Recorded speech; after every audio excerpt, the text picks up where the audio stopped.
ரமாபாய் வந்து 19ஆம் நூற்றாண்டிலே சமஸ்கிருதம் கற்ற முதல் பெண் அப்படின்னு சொல்லலாம். ஃபண்டு கம்மியா இருக்கு, அதனால கல்வி கொடுக்க முடியாதுன்னு ஒரு காரணம் சொல்லப்படுகிறது.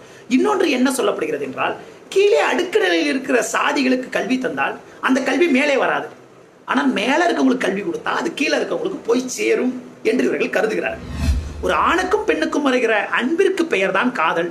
அந்த காதல் தான் இருப்பதிலே உன்னதமான ஒன்று.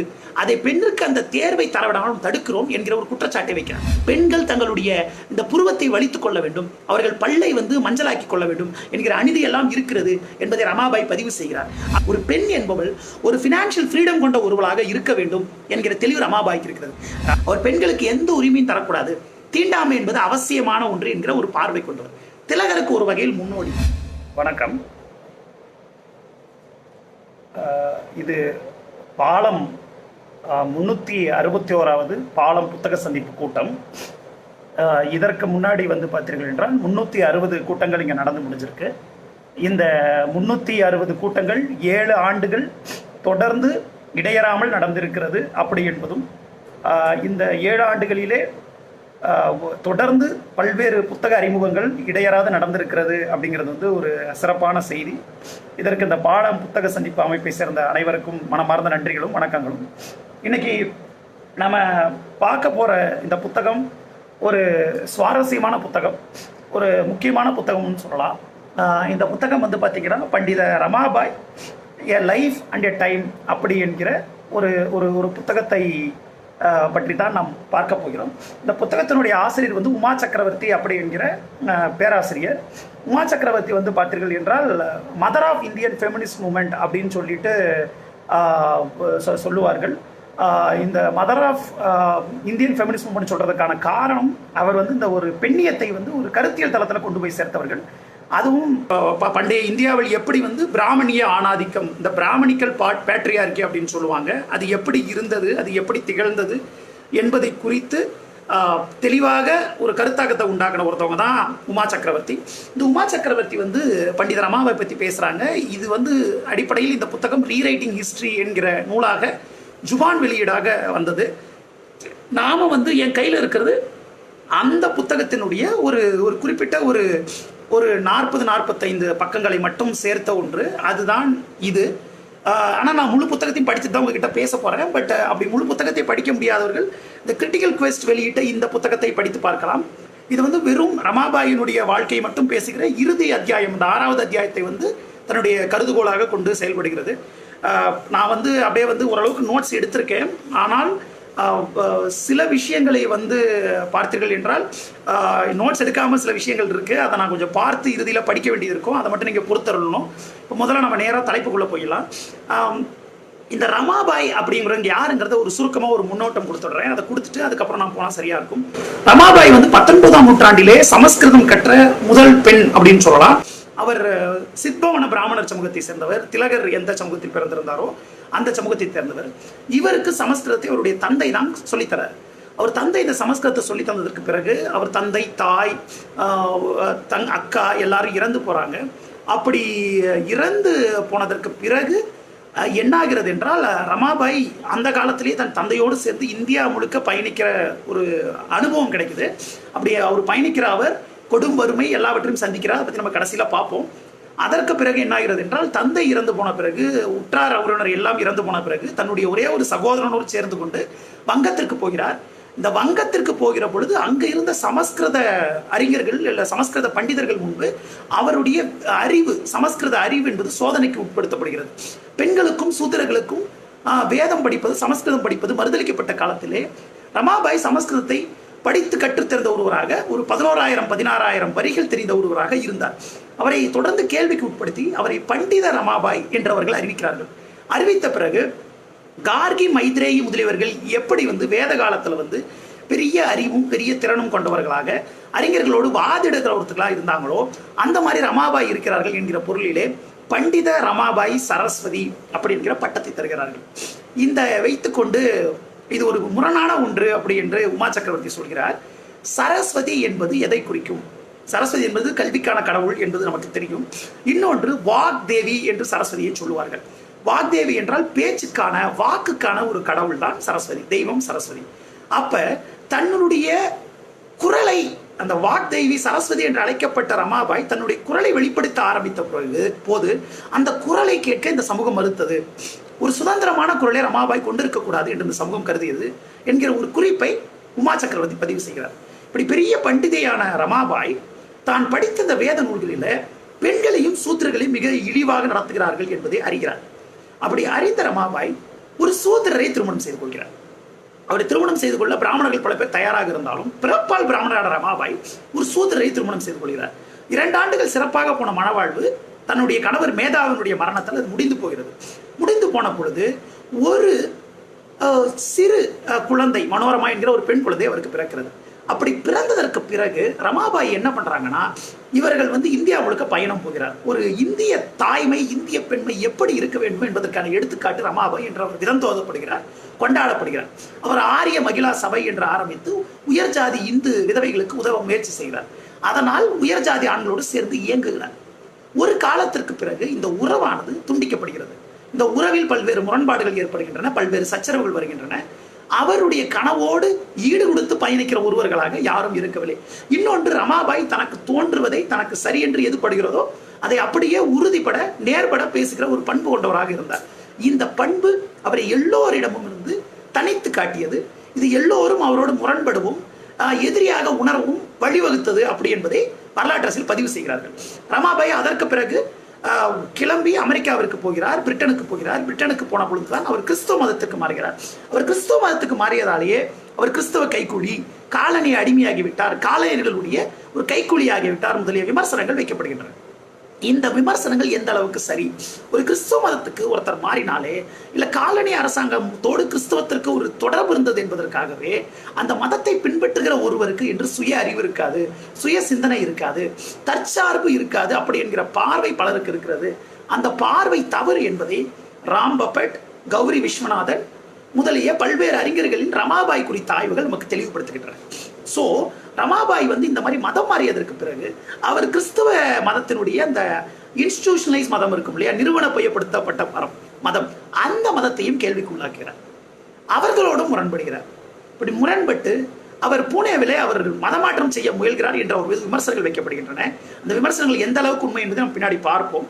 அதற்கு பிறகு ரமாபாய் அங்கிருந்து நகர்ந்து கேடகான் அப்படிங்கிற இடத்திற்கு இடம்பெயர்கிறார். அங்கு இடம்பெயர்ந்து பஞ்சத்தில் வாடிக்கொண்டிருந்த பல்வேறு சாதிகளைச் சேர்ந்த பெண்கள், குழந்தைகள், விதவைகளை அவர் மீட்டு கொண்டு வருகிறார். அங்கேயே அவருடைய வாழ்க்கை முடிகிறது. அப்படி அங்கிருந்த காலத்தில் தான் ரமாபாய் அவர்கள் தன்னுடைய பைபிளை, மராத்தியில் ஏற்கனவே பைபிள் இருந்தாலும் அது சமஸ்கிருதமயமாக்கப்பட்டிருக்கிறது, அதை மராத்தியிலே மேம்பட்ட ஒரு மொழியாக்கத்தை கொடுக்க வேண்டும் என்று தன்னுடைய வாழ்க்கையை கட்டமைத்துக் கொள்கிறார். இதற்கு இடையே ரமாபாய் பல்வேறு காத்திரமான கருத்துக்களை முன்வைக்கிறார். சாதி, பாலினம், ஆணாதிக்கம், இது 3க்கு இருக்க அந்த லிங்கை ரொம்ப அழகா வெளியே கொண்டாடுறாங்க. அப்ப இந்த ரமாபாயுடைய ஹை காஸ்ட் ஹிந்து உமன் என்கிற அந்த புத்தகம் ஒரு மிக முக்கியமான தலையீடு. அந்த புத்தகம் ஆன்லைன்ல ஃப்ரீயா கிடைக்குது, நீங்க படிச்சு பார்க்கலாம். ஒரு 70-80 பக்கங்கள் மட்டுமே இருக்கிற ஒரு புத்தகம். ஆனால் மிக காத்திரமான ஒரு 19ஆம் நூற்றாண்டிலே ஒரு மிகப்பெரிய ஒரு ஒரு அறிவு பெருக்கத்தினுடைய ஒரு உச்சமாக ரமாபாய் இருந்தார் என்பதை காட்டுகிற ஒரு செயல்பாடு. இப்ப நம்ம ரமாபாய் விதவைகளுக்காக பாடுபட்டார், ஆணாதிக்கத்தை கேள்வி கேட்டார் அப்படி என்று மட்டும் சொல்லிவிட்டு போனால் என்ன ஆகும் என்றால், ரமாபாய் 8th லீடர் ஆயிடுவாங்க. ரமாபாய்க்கு முன்பு சாவித்திரிபாய் பூலே வைத்திருந்து சமூக சீர்திருத்தம் செய்தவர்கள் என்கிற வரிசையில் பெண்கள் பெரிதாக கிடையவே கிடையாது. அதுவும் உயர் ஜாதி ஆண்கள் மட்டுமே சமூக சீர்திருத்தவாதிகளாக இருந்து கொண்டிருந்த ஒரு காலத்துல அவர்கள் என்ன பண்ணலன்னா, பெண்களை பற்றி பேசினாலும், பெண்களை பற்றி அக்கறைப்படுவதாக காட்டிக்கொண்டாலும், ஒரு பேட்ரலிஸ்டிக் அரவணைப்புவாத டோன் இருந்தாலும் அவங்க பெண்களை அதுக்குள்ள கொண்டு வரவே இல்லை. பெண்கள் என்ன நினைக்கிறாங்க, பெண்களை பாதிக்கிற விஷயங்களில் பெண்களுடைய கருத்துக்கள் எப்படிப்பட்டதாக இருந்தன என்பதை பற்றி எல்லாம் பெண்களுடைய குரல்கள் கேட்கவே இல்லை. அப்படி கேட்ட ஒரு அரிய குரல் ரமாபாய். ஆனால் அதே ரமாபாயை ஒரு ஆபத்தானவராக, ஒரு துரோகியாக இவர்கள் பார்க்கிறார்கள். ஏன் இந்த முரண்பாடு நடக்கிறது என்பதை இதற்கு முன்பு இருந்த அந்த குறிப்பிட்ட அந்த பேஷ்வாக்களுடைய ஆட்சி காலத்தை புரிந்து கொள்ளாமல் நாம் புரிந்து கொள்ள முடியாது என்று இவர் சொல்கிறார். யார்? உமா சக்கரவர்த்தி. அந்த காலத்தையும் நம்ம போகிறோம். அந்த காலத்தில் எப்படியெல்லாம் சட்டங்கள் இருந்தன, எப்படியெல்லாம் கட்டுப்பாடுகள் இருந்தன, எப்படி பெண் உடல் கட்டுப்படுத்தப்பட்டது, இதையெல்லாம் பார்த்தா மட்டும்தான் நமக்கு ரமாபாயனுடைய சிந்தனையும் ரமாபாயனுடைய தலையீடும் எப்படி ஒரு பெரும் மாற்றமாக மாறியது என்பதை புரிந்து கொள்ள முடியும். முதல்ல இந்த புத்தகத்தை ஆரம்பிக்கிற பொழுது உமா சக்கரவர்த்தி என்ன சொல்றாங்கன்னா, அன்னி பெசன்ட் ரமாபாய் இரண்டு பேருமே வந்து ஒரு ஒரு பெரிய ஆளுமைகளாக 19ஆம் 20ஆம் நூற்றாண்டில் திகழ்ந்தார்கள். ஆனால் அன்னி பெசன்ட்டுடைய பெயர் தொடர்ந்து பாடநூல்களில் உச்சரிக்கப்படுகிறது. அன்னி பெசன்ட் கொண்டாடப்படுகிறார், அன்னி பெசன்ட் நினைவு கூறப்படுகிறார். ஆனால் ரமாபாய் நினைவு கூறப்படவில்லை. ஏன் இந்த கேள்வி? இதற்கான ஒரு பதில் வந்து வாகீதாவும் SV ராஜதுரை அவர்களும் சேர்ந்து எழுதிய ஒரு கட்டுரையில் இருக்கிறது. 1990களில் வந்த அந்த கட்டுரை அவருடைய EPW கட்டுரையுடைய தலைப்பு என்னவென்றால் 100 Years of Brahminhood என்று அது தலைப்பு. ஒரு நூற்றாண்டு கால பிராமணவாதம். தூத்துக்குடியிலே வந்து அன்னி பெசன்ட் இறங்குகிறார். அங்கிருந்து இறங்கி அவர் ஒரு பிராமணிய கருத்தை, பிராமணிய சிந்தனையை முன்னெடுக்கிறார். அவர் ஆரியர்கள் எனப்படுகின்ற பிராமணர்கள் தான் இந்தியாவை ஆள்வதற்கு தகுதியுடையவர்கள், அவர்கள் தான் அறிவு படைத்தவர்கள் என்று நம்புகிறார். அதற்கு முன்பு ஃபேபியன் சோசியலிஸ்டாக, பெண்களின் வாக்குரிமைக்காக பாடுபட்ட ஒருவராக யுனைடெட் கிங்டத்தில் இருந்த அன்னி பெசன்ட் இந்தியாவிலே மரபானவராக, பிற்போக்கானவராக, பெண் உரிமைக்கு எதிரானவராக மாறுகிறார். ஆனால் அன்னி பெசன்ட்டை இந்திய சமூகம் தொடர்ந்து நினைவு கொள்கிறது. ஆனால் பிராமணிய ஆணாதிக்கத்தை கேள்வி கேட்ட, சமூக நீதிக்கும் சமூக விடுதலைக்கும் பாடுபட்ட ரமாபாயனுடைய பெயர் திட்டமிட்டு மறக்கடிக்கப்பட்டிருக்கிறது. ஏன் இந்த முரண்பாடு என்கிற ஒரு கேள்வி இருக்கிறது. இன்னமும் அன்னி பெசன்ட் மிகவும் தெளிவாக சொல்வதென்றால் அவர் என்ன சொல்கிறார் என்றால், அன்னி பெசன்ட் வந்து பார்த்தீங்கன்னா பெண்கள் என்பவர்கள் குடும்பத்தில் பொண்டாட்டியாகவும் மனைவியாகவும் மகளாகவும் மட்டும்தான் இருக்க வேண்டும், அவர்கள் அதை தாண்டி வேறு எதற்கும் கனவு காணக்கூடாது. அது போக இன்னொன்றும் அவர்கள் சொல்கிறார்கள். அது என்னவென்றால், அன்னி பெசன்ட் சொல்கிற அந்த குறிப்பு ரொம்ப முக்கியமான குறிப்பு. மனு என்பவன் பிறப்பின் அடிப்படையில் சாதி வேறுபாடுகள் இருக்க வேண்டும் என்று பிரித்திருந்தது இன்ற காலத்திற்கு பொருந்தாததாக கூட இருக்கலாம். திருமணங்கள் சாதிக்குள் நடக்கணும்னு சொன்னது இன்னைக்கு பொருந்தாதுன்னு நீங்க சொல்லலாம். ஆனாலும் அப்படி ஒருவேளை சாதி கடந்து திருமணம் செய்ய ஆரம்பித்தால் ஆரிய சிறுபான்மையினர் காட்டுமிராண்டித்தனமான பெரும்பான்மையினரால் அடக்கப்படுவார்கள். அதனால் சாதி கடந்து திருமணம் நடக்கக்கூடாது என்று சொல்கிறார். சீர்திருத்தம் தேவையில்லை என்பது அவருடைய பார்வையாக இருக்கு. ஓரளவுக்கு தன்னுடைய பார்வையை மாற்றிக்கொண்டாலும் நாம் கவனமாக கருத்தில் கொள்ள வேண்டியது என்னவென்றால், அன்னி பெசன்ட் பெண் விடுதலை சார்ந்த விஷயங்களில் பிற்போக்கு கருத்து உடையவராக, ஒரு அடிப்படைவாதியாகத்தான் நடந்து கொள்கிறார். இந்து கலாச்சாரம் ஆகச்சிறந்த கலாச்சாரம், அதில் எந்த மாற்றமும் தேவையில்லை, அதுதான் உலகத்துக்கு வெளிச்சம் என்பது அன்னி பெசன்ட்டுடைய பார்வையா இருக்கு. ஆனால் இதை கேள்வி கேட்ட ரமாபாய் இந்த வரலாற்றில் மறக்கடிக்கப்படுகிறார். ரமாபாயனுடைய பெயர் உச்சரிக்கப்படவில்லை. பெண்கள் தங்களை தியாகம் செய்து கொள்ள வேண்டும், அவர்கள் அப்படித்தான் மோட்சம் அடைய முடியும் என்று சொன்ன அன்னி பெசன்ட் நினைவு கூறப்படுகிறார். பெண்களின் உரிமை எங்கே, பெண்களின் குரல் எங்கே, பெண்களின் விடுதலை எங்கே, பெண்களின் தற்சார்பு எங்கே என்று கேட்ட ரமாபாய் வரலாற்றில் பேசப்படவில்லை. இந்த இருட்டடிப்பு திட்டமிடப்பட்ட ஒன்று என்பதை உமா சக்கரவர்த்தி கவனப்படுத்துகிறார். இப்ப நாம முதன்மையாக நாம் எங்க போக போறோம்னா, இப்ப நேரா 17ஆம் 18ஆம் நூற்றாண்டுக்கு நம்ம போறோம். 18ஆம் நூற்றாண்டுக்கு நம்ம போகிற பொழுது என்ன ஆகியிருக்கிறதுனா, நமக்கு தெரியும் சிவாஜி அவர்கள் ஒரு மராத்திய சாம்ராஜ்யத்தை, ஒரு பேரரசை கட்டமைத்தார். அப்படி கட்டமைத்த அந்த பேரரசு அவர்களுக்கு உதவி பண்ணுவதற்காக பல்வேறு வகையான பிராமணர்கள், மராத்தர்கள், இன்ன பிறர் இருக்காங்க. அதுல என்ன ஆகுதுன்னா, சித்தோன பிராமணர்கள் என்கிற அந்த குறிப்பிட்ட வகுப்பினர் முதல்ல ஒற்றர்களாகவும் செய்தி சேகரிப்பவர்களாகவும் உள்ள வராங்க. இப்படி உள்ள வந்த இவங்க படிப்படியா அதிகாரத்துல முக்கியமான இடத்தை பெறாங்க. அப்படி அதிகாரத்துல முக்கியமான இடம் பெற்ற உடனே இவங்க என்ன பண்றாங்க என்பது ரொம்ப சுவாரஸ்யமானது. இவர்கள் மிக தெளிவாக என்ன செய்கிறார்கள் என்றால், அமைச்சர்கள் ஆகிறார்கள். ஒரு கட்டத்திற்கு பிறகு சிவாஜியினுடைய அந்த பரம்பரையில் வந்தவர்களில் இருந்து பதவியை தாங்கள் பறித்துக் கொள்கிறார்கள். பிரித்துக் கொண்டு இவர்கள் பேஷ்வாக்கள் என்கிற பெயரை அறிவித்துக் கொண்டு இவர்கள் மராத்திய பிரதேசத்தினுடைய மராத்தியர்களுடைய இன்னப்பிற பகுதிகளை ஆள்கிற ஒருவர்களாக மாறுகிறார்கள். இவங்க மாறினதுக்கு அப்புறம் என்ன ஆகுது என்பது மிக சுவாரஸ்யமானது. அது இதுதான். இவர்கள் இப்படி மாறியதற்கு பிறகு என்ன செய்கிறார்கள் என்றால், சில சட்டங்களை கொண்டு வராங்க, சில கட்டு திட்டங்களை கொண்டு வருகிறார்கள். இவர்களுடைய ஆட்சிக்கு பேரே என்ன அந்த காலத்தில் சொல்லப்படுகிறது என்றால், பிராமணிய ராஜ் என்று சொல்லப்படுகிறது. திருப்பி நாம இதை சொல்கிற பொழுது பிராமணர்கள் மட்டும்தான் மராத்தியத்தில் ஆதிக்கம் செலுத்தினார்கள் என்றால் இல்லை என்று உமா சக்கரவர்த்தி சொல்கிறார். ஆனால் என்ன கவனத்தில் கொள்ள வேண்டும் என்றால், 3 தளங்கள்ல சித்பவன பிராமணர்கள் ஆதிக்கம் செலுத்துகிறார்கள். அது என்னவென்றால், மதம், ஆட்சி நிர்வாகம், நில உரிமை. மதத்திலே நாங்கள் தான் உச்சம் என்று உரிமை இருக்கிறது அவர்களுக்கு. ஆட்சி நிர்வாகத்திலே சித்பவன பிராமணர்கள் தொடர்ந்து தங்களுடைய ஆதிக்கத்தை செலுத்துகிறார்கள். அவர்கள் தான் ஆள்கிறார்கள். அவர்களுடைய சொந்தக்காரர்கள், அவர்களுக்கு தெரிந்த ஜாதியினர் தான் அதிகாரத்தில் பெரும்பாலும் இருக்கிறார்கள். அது போக அவர்களுக்கு இனாம் நிலங்கள் என்றும், இன்ன பிற நிலங்களும், கோயில் நிலங்கள் என்றும் பல்வேறு நிலங்கள் தரப்படுகின்றன. வருடா வருடம் தட்சணைகள் தரப்படுகின்றன. இந்த தட்சணை என்பது என்னன்னா, இவங்களை கூப்பிட்டு ஒரு ஆயிரக்கணக்கான சித்தோன பிராமணர்களை வந்து சமஸ்கிருதம் தெரிந்த பண்டிதர்கள் கேள்வி கேட்பார்கள். சமஸ்கிருதம் தெரிந்திருந்தால் லட்சக்கணக்கான ரூபாய் பணம் அவர்களுக்கு வழங்கப்பட்டது. இப்படி நடந்தது போக, சரி இது சித்தோன பிராமணர்களுக்கு மட்டும் உதவுகிறதாக இந்த ஆட்சி இருந்ததா, பேஷ்வாக்களின் ஆட்சினா? கிடையாது. இது அதை தாண்டியும் இருந்தது என்பதை உமா சக்கரவர்த்தி கவனப்படுத்துகிறார். அது என்னவென்றால், அந்த மராத்திய இந்த பேஷ்வாக்கள் ஆண்டு கொண்டிருந்த பகுதியில் இருந்த எல்லா வகையான பிராமணர்களுக்கும் நிலவரி என்பதே கிடையாது. பயணம் போகிற பொழுது எந்த வரிகளையும் அவர்கள் செலுத்த வேண்டியது கிடையாது. வீட்டு வரி என்பது அறவே கிடையாது. அடிமை வேலைகளே அவர்கள் செய்ய வேண்டியது கிடையாது. அவர்களுக்கு மரண தண்டனை என்பது எப்போதும் விதிக்கப்படாது. கிட்டத்தட்ட மனுஸ்மிருதியில் என்னவெல்லாம் சொல்லப்பட்டிருக்கிறதோ அவை அனைத்தையும் எழுத்தில் இருப்பதை, ஏட்டில் இருப்பதை நடைமுறையில் நிகழ்த்துகிற ஒருவராக இவர்கள் திகழ்கிறார்கள் என்கிற வரலாறு நம்மை அதிர்ச்சிக்குள்ளாக்குவது, ஆச்சரியப்படுத்துவது. அதனால தான் பேஷ்வாக்கள் ஆட்சி பிராமணிய ராஜ் அப்படி என்று சொல்கிறார்கள். இதற்கு பிறகு இன்னொன்றை பார்க்க வேண்டியிருக்கிறது. நாம் கேள்விப்பட்டிருக்கோம், அந்த பூனா பகுதியில் இந்த ஆட்சி உச்சத்தில் இருந்த பூனாவில் வந்து பார்த்தீங்கன்னா, மகர்கள் முதலிய தலித்துகள் வந்து 3 மணிக்கு மேல் வெளியவே வரக்கூடாது. அவங்களோட நிழல் பட்டால் தீட்டாகிவிடும் அப்படின்னு சொல்லிட்டு சொல்றாங்க. இப்போ நிழல் பட்டா தீட்டாயிடு சொல்லிட்டு கிட்ட வரக்கூடாது. தங்களுடைய கழுத்துல ஒரு கலசத்தை சுமந்துக்கிட்டு திரியணும். தங்களோட நிழல் படக்கூடாது. தான் போகிற பாதையெல்லாம் சுத்தம் செய்து கொண்டு போக வேண்டும் என்கிற அளவுக்கு கொடுமைகள் இருக்கின்றன. இதே பேஷ்வாக்களின் ஆட்சி காலத்தில் நாமெல்லாம் வந்து இந்த மூக்கறுத்தாங்க, நாக்கறுத்தாங்க அப்படின்லாம் கேள்விப்பட்டிருப்போம். ஆனால் நாம் நினைவில் கொள்ள வேண்டியது என்னவென்றால், இந்த பேஷ்வாக்களுடைய ஆட்சியிலே சோனர்கள் என்கிற பொற்கொள்ளர் ஜாதி ஒன்று இருந்தது. அந்த பொற்கொள்ளர் ஜாதியைச் சேர்ந்த ஒருவர் வேத மந்திரங்களை உபயோகித்து ஒரு சடங்கை செய்தார் என்பதற்காக அவருடைய நாக்கை வெட்டி இருக்கிறார். எந்த அளவிற்கு இவர்கள் இருக்கிற அந்த படிநிலையை, சாதி படிநிலையை, சாதி வெற்றியை காப்பாற்றுகிற ஒரு செயல்பாட்டை செய்தார்கள் என்பதை நாம் நினைவில் கொள்ள வேண்டும். இதை பற்றி ஹிரோஷி ஃபுகசாவா என்கிற ஒரு ஜப்பானிய அறிஞர் இருக்கிறார். இந்த அறிஞர் என்ன கவனப்படுத்துகிறார் என்றால், நம்ம சாதி என்பது ஏதோ காலங்காலமா இருக்கு, சாதி என்பது மிக இயல்பான ஒன்று, அது சடங்கின் வழியாக, மரபின் வழியாக மட்டும்தான் இருந்தது நம்ம நினைச்சுக்கிட்டு இருக்கோம்.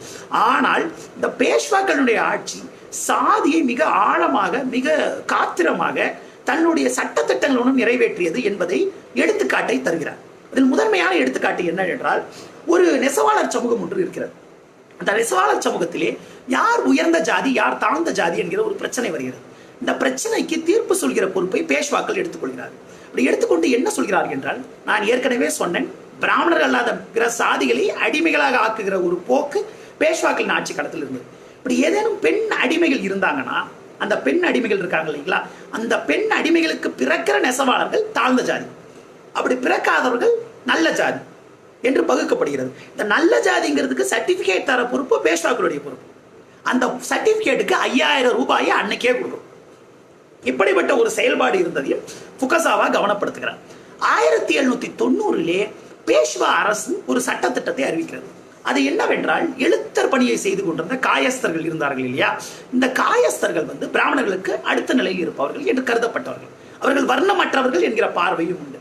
இந்த காயஸ்தர்கள் வேத மந்திரங்களை சொல்கிறார்கள், பூணூலை போட்டுக் கொள்கிறார்கள். இதையெல்லாம் போட்டுக்கொள்கிற ஒரு செயல்பாட்டை செய்கிற பொழுது 1790 என்னென்ன சட்டத்திட்டங்கள் விதிக்கப்படுகிறது என்றால், காயஸ்தர்கள் வேத மந்திரங்களை சொல்லக்கூடாது, அவர்கள் சூத்திரர்களுக்கு என்று ஒதுக்கப்பட்ட ஆலயங்களுக்கு மட்டும்தான் போக வேண்டும், பிராமணர்களின் ஆலயங்களுக்கு போகக்கூடாது. இது போக அவர்கள் நமஸ்காரம் என்கிற வார்த்தையை சொல்லக்கூடாது, அது பிராமணர்களுக்குரியது என்று பேஷ்வா சட்டத்திட்டம் போடுகிறது. 1735 எதி தர்ம ஸ்தாபனா என்கிற ஒரு பெரிய ஒரு சட்டத்திட்ட வரையறைகள் விதிக்கப்படுகின்றன. அதில் என்ன சொல்லப்படுகிறது என்றால், அதன்படி விதவைகளுக்கு மொட்டை எடுத்து விட வேண்டும், விதவைகளை ஆடை கொடுக்கக்கூடாது, பிராமண விதவைகள் இல்ல உயர் ஜாதி விதவைகளை கட்டுப்படுத்த வேண்டும். அவர்களை கட்டுப்படுத்தாமல் போனால் அந்த குடும்பத்தை ஊரை விட்டு ஒதுக்கி வைத்து விடுவோம் என்றெல்லாம் சட்டத்திட்டங்கள் விதிக்கப்படுகின்றன. இது எந்த அளவிற்கு போகிறது என்றால், ஒரு பிராமண பெண்ணினுடைய ஒரு திருமணம் வந்து 7 to 9 வயசுக்குள்ள நடந்தணும். அப்படி நடக்காமல் இருந்தால் அந்த குடும்பம் விலக்கி வைக்கப்படும், ஊரை விட்டு தள்ளி வைக்கப்படும், அந்த குடும்பத்திற்கு தண்டனை விதிக்கப்படும். ஒரு 16 கைதிகள் இருந்த ஒரு குடும்பத்தை பெண்களுக்கு அவங்க வீட்டில் குழந்தைகளுக்கு திருமணம் ஆகலைங்கிறதுனால திருமணம் பண்ணி வைக்க ரிலீஸ் பண்ற கொடுமையெல்லாம் நடக்குது. நானா ஃபட்னீஸ் என்கிற மராத்திய பெரும் தலைவர் என்ன பண்றாருன்னா, ஒரு உத்தரவு, 20 வகையான உத்தரவுகளை வெளியிடுகிறார். அது என்னவென்றால், இந்த குழந்தை திருமணத்தை நடத்தாமல் இருக்கிற உயர் ஜாதியினரை வந்து பார்த்தீங்கன்னா ஊரை விட்டு விலக்கி வைக்க வேண்டும், அவர்களுக்கு தண்டனை விதிக்க வேண்டும் என்று சொல்கிறார். இன்னொரு ஆச்சரியமான விஷயம் என்னன்னா, திருமண உறவுக்கு அப்பாற்பட்ட உறவிலே பெண்கள் ஈடுபட்டால் இல்ல அவர்கள் உறவில் பங்கு கொண்டால் அந்த உறவுக்கான பொறுப்பு ஆண்கள் மீது விதிக்கப்படவே இல்லை. அதற்கான முழு பொறுப்பு பெண்கள் மீது விதிக்கப்பட்டது. ஆண்களுக்கு அதிகபட்ச தண்டனை ஒரு அபராதம், அவ்வளவுதான். ஆனால் பெண்களுக்கு சிறை தண்டனை, மூக்கறுப்பு, பிற உறுப்பறுப்பு என்கிற பல்வேறு கொடுமைகள் நிகழ்த்தப்படுகின்றன. இதை கடம் என்கிற அறிஞர் கவனப்படுத்துகிறார். ஒரு எடுத்துக்காட்டு தரப்படுகிறது. அகிலி என்கிற ஒரு பெண் பார்த்தீர்கள் என்றால் ஒரு பிராமணர் அல்லாத ஒரு ஆணோடு உறவு கொள்கிறார். அப்படி உறவு கொண்ட பொழுது என்ன ஆகிறது என்றால் அவருக்கு சிறை தண்டனை விதிக்கப்படுகிறது. அவருக்கு சிறை தண்டனையும் அந்த பிராமணர் அல்லாத அந்த ஆணுக்கு பார்த்தீர்கள் என்றால் ஃபைனும் கொடுக்கப்படுது. இது செல்லாது, இது தகாது, இன்னும் அதிகமா வேணும்னு சொல்லிட்டு மேல கிளம்பி அப்பீலுக்கு போறாரு அவங்க புருஷன், அகிலியோட புருஷன். அப்படி போன பொழுது பேஷ்வா என்ன தெரியுமா உத்தரவிடுகிறார்? அந்த பெண்ணினுடைய மூக்கை பொதுவெளியில் வெட்ட வேண்டும் என்று சொல்லி அவருடைய மூக்கு வெட்டப்படுகிறது. ருக்மி என்கிற ஒரு பிராமண பெண் என்ன பண்றாங்கன்னா சூத்திரர்களோடு உறவு கொண்டார் என்கிற குற்றச்சாட்டு வைக்கப்படுகிறது. அந்த பெண் சூத்திரர்களோடு சேர்ந்து உணவு உண்டார் என்கிற குற்றச்சாட்டு வைக்கப்படுகிறது. அப்படி வைக்கப்பட்டவுடன் அந்த பெண்ணுக்கு 2 கவளம் சாதம் மட்டும்தான் ஒரு நாளைக்கு தர வேண்டும். ஒரு வருடத்திற்கே 2 புடவை தான் தர வேண்டும். அவர் எப்பொழுதும் சிறைப்பட்டு இருக்க வேண்டும் என்கிற ஒரு உத்தரவை விதிக்கிற ஒரு கொடுமையும் பார்க்க முடிகிறது. 1788 ஒரு பெண் ஒரு பிராமணர் அல்லாத ஒருவரோடு உறவு கொண்டார் என்பதற்காக அவருக்கு தண்டனை விதிக்கப்படுகிறது. அந்த தண்டனை காலம் 3 மாத சிறை தண்டனை முடிந்த பிறகு அவர் வெளியே வரார். வெளியே வந்த பொழுது இந்த பெண் ஒழுக்கமாக இருப்பாள், இந்த பெண் ஒழுங்காக இருப்பாள் என்று சொல்கிற ஒரு வாய்ப்பை யாரும் தரமாட்டார்கள். எந்த ஆம்பளையாலும் இந்த பொண்ணு உருப்படியா இருப்பா, தப்பு பண்ண மாட்டான்னு சொல்ல முடியாது. அதனால இந்த பெண் ஒரு அடிமையாக இருக்க வேண்டும் என்று 50 ரூபாய்க்கு அவரை அடிமையாக விட்டு விடுகிறார்கள் என்கிற குறிப்பையும் பார்க்கப்படுகிறது. ஆனால் 1773 ஒரு பிராமண ஆண் ஒருவர் இந்த மாதிரி திருமணத்துக்கு அப்பாற்பட்ட ஒரு உறவில் ஈடுபட்ட பொழுது அவருக்கான தண்டனை என்ன தெரியுமா? 24 தோப்புக்கரணங்கள். 24 தோப்புக்கரணங்கள் செய்தால் போதும் என்று விடுகிற ஒன்றையும் பார்க்க முடிகிறது. ஒருவேளை பெண்கள் அப்படி மொட்டை அடிக்காமல், அதாவது இப்ப அப்பாக்கள் இருப்பாங்க, சில குழந்தைகள் இருப்பாங்க, அந்த அண்ணன்கள் இருப்பாங்க, தன்னுடைய தங்கைக்கோ தன்னுடைய மகளுக்கோ இப்படி ஒரு அநீதி நடக்கக்கூடாது என்று மொட்டை அடிக்காமல் இருந்தால் அந்த விஷயங்கள் சங்கராச்சாரியர்களுக்கு கொண்டு செல்லப்பட்டது. அந்த சங்கராச்சாரியர்கள் அந்த பெண்களுக்கு, விதவைகளுக்கு கண்டிப்பாக மொட்டை அடிக்க வேண்டும் என்கிற கொடுமைக்கு ஆளாக்குகிறார்கள் என்பதை பார்க்க வேண்டியிருக்கிறது. அதே போல நான் சொன்னாலே அந்த எதி தர்ம ஸ்தாபனா என்கிற அந்த சட்டத்திட்டம் 1735 போடப்பட்ட இந்த சட்டத்திட்டம், அந்த சட்டத்திட்டத்தின்படி பிராமண விதவைகளோடு பிராமணர்கள் உணவு உண்ணக்கூடாது, பிராமண விதவைகளோடு பிராமண பெண்கள் உணவு உண்ணக்கூடாது. அப்படி உணவு உண்டால் அவர்களுக்கு தண்டனை விதிக்கப்படும். அவர்கள் சாதியை விட்டு விலக்கி வைக்கப்படுவார். இன்னொரு விஷயம் என்ன பார்க்கணும்னா, எந்த சாதி உயர்ந்தது எந்த சாதி தாழ்ந்தது என்கிற இந்த வினாவிலே பெண்ணினுடைய உடலுக்கு ஒரு பெரிய பங்கு தரப்படுகிறது. பட் என்கிற ஒரு திருமண முறை இருக்கிறது, அதாவது விதவை மறுமணம். இந்த மறுமணத்தை சூத்திரர்களும் இன்ன பிற ஜாதியினரும் செய்வதற்கான வாய்ப்புகள் இருந்தன. என்ன சொல்லப்படுகிறது என்றால், இந்த விதவை மறுமணத்தை ஒரு சாதி செய்யலாமா செய்யக்கூடாதா என்று தீர்மானிக்கிற உரிமை பேஷ்வாக்களுக்கு தான் உண்டு. அப்படி யாருக்கேனும் திருமணம் என்றால் அந்த திருமணம் செய்யலாம் என்பதை தீர்மானிக்க ஒரு பஞ்சாயத்து நியமிக்கப்படுகிறது. அந்த பஞ்சாயத்தில் பெரும்பாலும் பிராமணர்கள் இருப்பார்கள். ஒன்று. ரெண்டாவது, அப்படி ஒருவேளை நீங்க திருமணம் நடத்த போனால், விதவை திருமணம் மறுமணம் செய்ய போனால் அந்த மறுமணத்திற்கு நீங்கள் அபராதத்தையோ வரியையோ அரசாங்கத்துக்கு செலுத்த வேண்டும். அப்படி என்பதும் விதிக்கப்படுகிறது. இது போக பார்த்தீர்கள் என்றால் ஒரு எடுத்துக்காட்டு தரப்படுகிறது. பிராமண விதவை பெண்கள் திருமணம் செய்து கொள்கிற உரிமையே கிடையாது. மாதவராவ் என்கிற ஆகச்சிறந்த பேஷ்வா ரூலர் என்று சொல்லப்பட்ட ஒருவர் கோலக் சமூகத்தை சேர்ந்த ஒருவரோடு, கோலக் என்பது ஒரு பிராமணர் அல்லாத சமூகம், அந்த சமூகத்தை சேர்ந்த ஒரு ஆணோடு ஒரு பெண் திருமண உறவு கொண்டிருந்தால் அவருக்கு ஒரு குழந்தை இருந்தது என்பதற்காக அவர் முடியை கத்தரிக்க வேண்டும், அவர் நகை அணியக்கூடாது, அவர் மொட்டை அடித்துக் கொள்ள வேண்டும், அவர் சிறையில் தள்ளப்பட வேண்டும், சிறையில் குழந்தையோடு சேர்ந்து கொடும் வேலைகளை செய்ய வேண்டும் என்கிற உத்தரவை அவர் விதிக்கிறார் என்பதை பார்க்க வேண்டியிருக்கிறது. உமா சக்கரவர்த்தி சொல்கிறார், ஆண்கள் தங்களுடைய ஒரு சாதி ஒழுக்கத்தை, கடமையை தவறிவிட்டால் அவர்கள் பிரம்மச்சரியத்தை கடைபிடித்தால் போதும், அவர்கள் தங்களுடைய வாழ்க்கையை துறந்து விட்டால் போதுமானது. ஆனால் பெண்கள் தொடர்ந்து சின்ன ஒரு பாலியல் உறவில் ஈடுபட்டார்கள் என்றோ, இல்லை உறவு கொண்டார்கள் என்றோ, இல்லை வேற ஏதோ செய்தார்கள் என்றோ கருதினாலோ, அல்லது அவர்கள் கற்பொழுக்கம் போய்விட்டது என்று கருதினாலோ, அவர்களுடைய பதிவிரதை தர்மம் போய்விட்டது என்று கருதினாலோ அவர்களுக்கு கொடும் தண்டனைகள் விதிக்கப்படும், அவர்கள் கடுமையாக நடத்தப்படுவார்கள் என்பதை கவனப்படுத்துகிறார். இது பேஷ்வாக்களுடைய ஆட்சி காலம். பேஷ்வாக்களுடைய ஆட்சி காலத்தில் இப்படிப்பட்ட அநீதிகளும் இப்படிப்பட்ட கொடுமைகளும் தொடர்ந்து நடந்து கொண்டிருக்கின்றன. இதற்கு அடுத்து நாம் பார்க்க வேண்டியது ஆங்கிலேயர் ஆட்சி காலம். இந்த ஆங்கிலேயர் ஆட்சி இந்த மராத்திய பகுதியை ஆங்கிலேயர்கள் பிடித்த பிறகு எல்பின்ஸ்டோன் என்கிற ஒரு கவர்னர் வரார். இந்த கவர்னர் வந்த போது அவர் என்ன பண்றாருன்னா, ரொம்ப தெளிவாக ஏற்கனவே பிராமணர்களுக்கு தரப்படும் தட்சணைகள் நிறுத்தவில்லை. அந்த தட்சணைகள் தொடரட்டும் சொல்றார். ஒருவேளை ஆங்கிலேயர்கள் ஏதாவது பிராமண ஆலயங்கள் இல்லை இடங்கள்ல போய் போர் புரிந்து அந்த இடத்தை கேப்சர் பண்ணியிருந்தாலும் அந்த இடத்திற்கு பிறகு சடங்கு செய்கிற கடமை இல்ல பொறுப்பை பிராமணர்கிட்டே கொடுக்குறாங்க. அவங்கள வலிக்காம பார்த்துக்கணும் அப்படிங்கிற ஒரு கவலை இருக்கிறது. அது போக இன்னொன்று பார்த்தீர்கள் என்றால் ஒரு அப்பா தேசாய் என்கிற ஒரு ஜாகிர்தார் இருந்தார். அந்த ஜாகிர்தார் என்ன செய்தார் என்றால் ஒரு 15-16 வயது குழந்தை ஒன்றை கொன்று விட்டார். கொன்று விட்ட பிறகு இந்த வழக்கு பிரிட்டிஷ் அரசாங்கத்துக்கு வருகிறது. வருகிற பொழுது பிரிட்டிஷ் அரசாங்கம் என்ன சொல்கிறது என்றால், இவர் பேஷ்வாக்கள் ஆட்சி காலத்தில் ஒரு ஜாகிர்தாராக இருந்தார். ஒரு உயிரை எடுக்கவும் ஒரு உயிரை காப்பாற்றவும் அவருக்கு உரிமை இருந்தது. அதனால் அவரை தண்டிக்க முடியாது என்று சொல்கிறார். இப்படிப்பட்ட அநீதிகள்லாம் நடக்கின்றன. இதற்கு பிறகு என்ன ஆகிறது என்றால், நான் ஏற்கனவே சொன்னாலே அந்த சோனர்கள் அப்படிங்கிற ஒரு சமூகம், பொற்கொள்ளர் சமூகம், இந்த சமூகம் ஒரு குறிப்பிட்ட ஒரு வழக்கை கொண்டு வருகிறது. அது என்னவென்றால், தங்களை பாஞ்சல தேவஜன ரடகார் என்கிற ஒரு சாதியாக தங்களை அழைத்துக் கொள்கிறார்கள். அப்படி அந்த சாதியாக அழைத்துக் கொண்டு, நாங்கள் பிராமணர்களுக்கு இணையானவர்கள், நாங்கள் முப்புரி நூல் தரித்துக் கொள்ளலாம், நாங்கள் வேத பாராயணங்களை செய்யலாம் என்று அவர்கள் ஒரு பிரச்சனையை கொண்டு வராங்க. இந்த பிரச்சனையை கொண்டாந்தோட நிக்காம அவர்களுக்கு பிராமணர்கள் சடங்கும் செய்யலாம்னு சொல்றாங்க. அப்படி சடங்கு செய்கிற அந்த வேலையை ஒரு பிராமணர் செய்த பொழுது அந்த பிராமணரை என்ன செய்கிறார்கள் என்றால், அந்த பிராமணரை கடுமையான தண்டனைக்கு உள்ளாக்க வேண்டும் என்று அப்பீல் பண்றாங்க. பிராமணர்கள் அப்பீல் பண்றாங்க. இந்த சித்பவன பிராமணருக்கு எதிராக அப்பீல் பண்ணும் பொழுது இந்த வழக்கு எங்க வருகிறது என்றால் ஆங்கிலேய அரசாங்கத்திடம் போகிறது. அப்படி ஆங்கிலேய அரசாங்கத்திட்ட போனப்ப அவர்கள் என்ன சொல்கிறார்கள் என்றால், இந்த சோனர்கள் சூத்திரர்களா என்கிற கேள்வி வருகிறது. அப்படி இந்த கேள்வி வருகிற பொழுது அந்த கேள்வியில் அவர்கள் என்ன சொல்கிறார்கள் என்றால், இந்த பிராமணர் அவர்களுக்கு சடங்கு செய்யக்கூடாது, ஆனால் அதே சமயத்தில் சோனர்கள் மீது தண்டனை விதிக்க முடியாது, அவர்கள் சாதிகளுக்குள் அவள் எதை வேண்டுமானாலும் செய்து கொள்ளலாம் என்று சொல்லப்படுகிறது. இப்படி சாதி சார்ந்த விஷயங்கள் தலையிட்டும் தலையிடாமல் ஏன் இவர்கள் இருந்தார்கள் என்பதற்கு 2 காரணங்கள் இருக்கின்றன. ஒரு காரணம், ஏற்கனவே ஆட்சியில் இருந்த பிராமணர்களுடைய ஆட்சியிடம் பறித்துக் கொண்டோம், அவர்கள் வருத்தத்துக்கு ஆளாகி இருப்பார்கள். ஆகவே அவர்களை வலிக்காமல் நாம் அணுக வேண்டும் ஒன்று. இன்னொன்று, இப்படி எல்லாரும் பிரிஞ்சு போய் ஒரு அடுக்கு நிலை இருந்தால் அது நமக்கு நல்லது தானே, இந்த அடுக்கு நிலை நாம் ஆட்சியை தொடர்வதற்கு உதவியாக இருக்கும் என்று அவர்கள் கருதுகிறார்கள். இதற்கு பிறகு ஒருவேளை இந்த சோனர்கள் சொன்ன சாதி நாங்கள் உயர்ந்தவர்கள், நாங்கள் மேல் ஜாதி என்று சொன்ன பொழுது சில கண்டிஷன்ஸ் அவங்களுக்கு இருக்கா அப்படிங்கிறத செக் பண்றாங்க. என்னன்னா, அவர்களுடைய குடும்பத்து பெண்கள் மொட்டை எடுத்துக் கொண்டார்களா, அவர்கள் குடும்பத்து அவர்கள் சாதி பெண்கள் விதவைகளாக தொடர்ந்து இருந்தார்களா, அவர்கள் 2ஆம் திருமணம் செய்து கொள்ளாமல் இருந்தார்களா, அவர்கள் தங்களை எரித்துக் கொண்டார்களா, சதியில் விழுந்தார்களா, இப்படியெல்லாம் இருந்தா யோசிச்சு பாருங்க.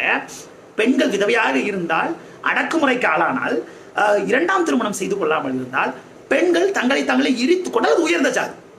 அப்படிப்பட்ட ஜாதியாக சோழர்கள் தாங்கள் இருப்பதாக பெருமைப்பட்டுக் கொள்கிறார்கள், அப்படி வாதிடுகிறார்கள். இதை நாம் பார்க்க வேண்டியிருக்கு. இதற்கு பிறகு இன்னொரு சம்பவத்தை உமா சக்கரவர்த்தி கவனப்படுத்துகிறார். பிரதாப் சிங் போன்ஸ்லே என்று ஒரு குறிப்பிட்ட ஒரு மராத்திய தலைவரை, மராத்திய சமூகத்தைச் சேர்ந்த ஒருவரை, சிவாஜியினுடைய வழித்தோன்றலை சத்தாராமனுடைய தலைவராக பிரிட்டிஷ் அரசாங்கம் நியமிக்கிறது. இவர் தன்னை சத்திரியர்னு சொல்லிக்கிறார். அப்படி ஒரு சத்திரியர் சொல்லிக்கும் பொழுது இவர்கள் சத்திரியர்கள் இல்லைன்னு சொல்லிட்டு பிராமணர்கள் பிரச்சனை பண்றாங்க. இந்த பிரச்சனை என்ன தெரியுமா சொல்றாங்க, அதற்கு அவர்கள் அடிப்படையாக வைப்பது பெண்ணினுடைய உடம்பினுடைய தூய்மை.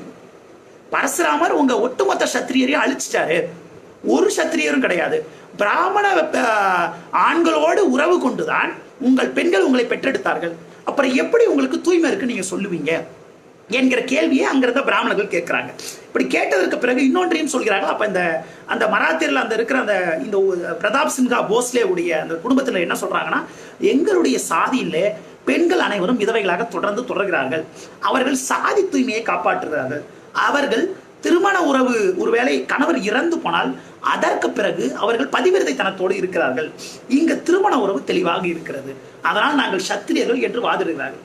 அப்படி அவர்கள் சத்திரியர்கள் என்று வாதிட்டு பெண்ணினுடைய உடலை கட்டுப்படுத்தி கொண்டு பெண் உரிமை கட்டுப்படுத்தப்பட்டு பெண்கள் விதவைகளாக தொடர்கிற அநீதியை யார் காப்பாற்றுகிறார்களோ அந்த சாதி உயர்ந்த சாதி. அப்ப சாதி என்பது பெண்ணினுடைய உடலில் பெண்ணினுடைய பாலியல் தேர்வை, பாலியல் விடுதலையை, பெண்ணினுடைய மன உறவை தீர்மானிப்பதில் எந்த அளவிற்கு சாதி விட்டு வெளியே போகாம காப்பாற்றுறாங்களோ அவங்க தான் இங்க ஆள முடியும், அவர்கள் தான் உயர்ந்த சாதி என்கிற ஒரு பகுப்பும் முன்வைக்கப்படுகிறது. இதற்கு பிறகு 1836 பிராமணர்களுக்கு தரப்படுகிற தட்சணைகள் நிறுத்தப்படுகின்றன. அப்படி தட்சணைகள் நிறுத்தப்பட்ட பிறகு என்ன ஆகிறது என்றால், வுட்ஸ் டிஸ்பேட்ச் என்று ஒன்று வருகிறது. அது உயர் ஜாதியினருக்கு கல்வி கொடுத்தால் போதும், அது இந்திய சமூகத்தை ஆள்வதற்கு உதவும் என்கிற பார்வையை முன்வைக்கிறது. இன்னும் 2 விஷயத்தையும் கவனிக்கணும். ஃபண்டு கம்மியா இருக்கு, அதனால கல்வி கொடுக்க முடியாதுன்னு ஒரு காரணம் சொல்லப்படுகிறது. இன்னொன்று என்ன சொல்லப்படுகிறது என்றால், கீழே அடுக்கு நிலையில் இருக்கிற சாதிகளுக்கு கல்வி தந்தால் அந்த கல்வி மேலே வராது, ஆனால் மேல இருக்கவங்களுக்கு கல்வி கொடுத்தா அது கீழே இருக்கவங்களுக்கு போய் சேரும் என்று இவர்கள் கருதுகிறார்கள்.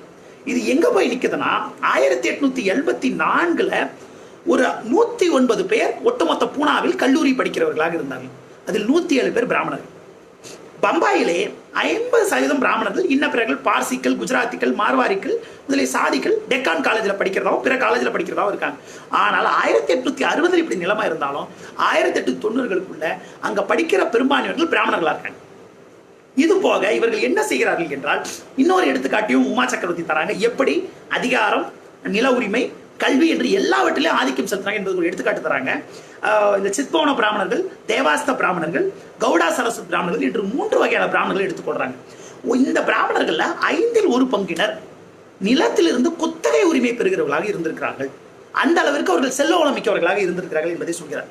அதே போல சர்தார்களுக்கு இயக்கம், இனாம்தார் இயக்கம் என்று நிலச்சுவாந்தர்கள் உரிமையை காப்பாற்றிய இயக்கத்தினுடைய தலைவர்களாக முக்கிய பொறுப்புகளில் இவங்க இருந்திருக்காங்க. இப்ப நிலச்சுவாந்தார்களாக இருக்கிற இந்த இடத்திலே வர்க்கமும் வர்ணமும் சேர்கிற ஒரு அநியாயத்தை நாம் பார்க்க முடிகிறது. எப்படி ரெண்டும் சேர்ந்து கைகோர்த்து நடக்கிறது என்பதை பார்க்க முடிகிறது என்பதை சொல்கிறார்கள்.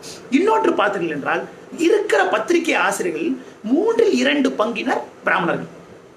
அதே போல இப்படி நில உரிமையாளர்களாக ஒரு பக்கம் வருமானம் வந்து கொண்டிருந்தால், சித்தோன பிராமணர்கள்ல ஒரு 14% வட்டிக்கு விடுறது, இன்ன பிற தொழில்களில் ஈடுபடுவது என்று வருமானம் பெற்றுக் கொண்டிருந்தார்கள். ஒரு 7% பேர் வர்த்தகத்தில் ஈடுபட்டுக் கொண்டிருந்தார்கள். அப்ப ஒரு சமூகத்தில் பாதிக்கும் மேற்பட்டவர்கள் ஒரு எலைட்ஸா இருக்கிற ஒரு விஷயத்தை பார்க்க முடிகிறது.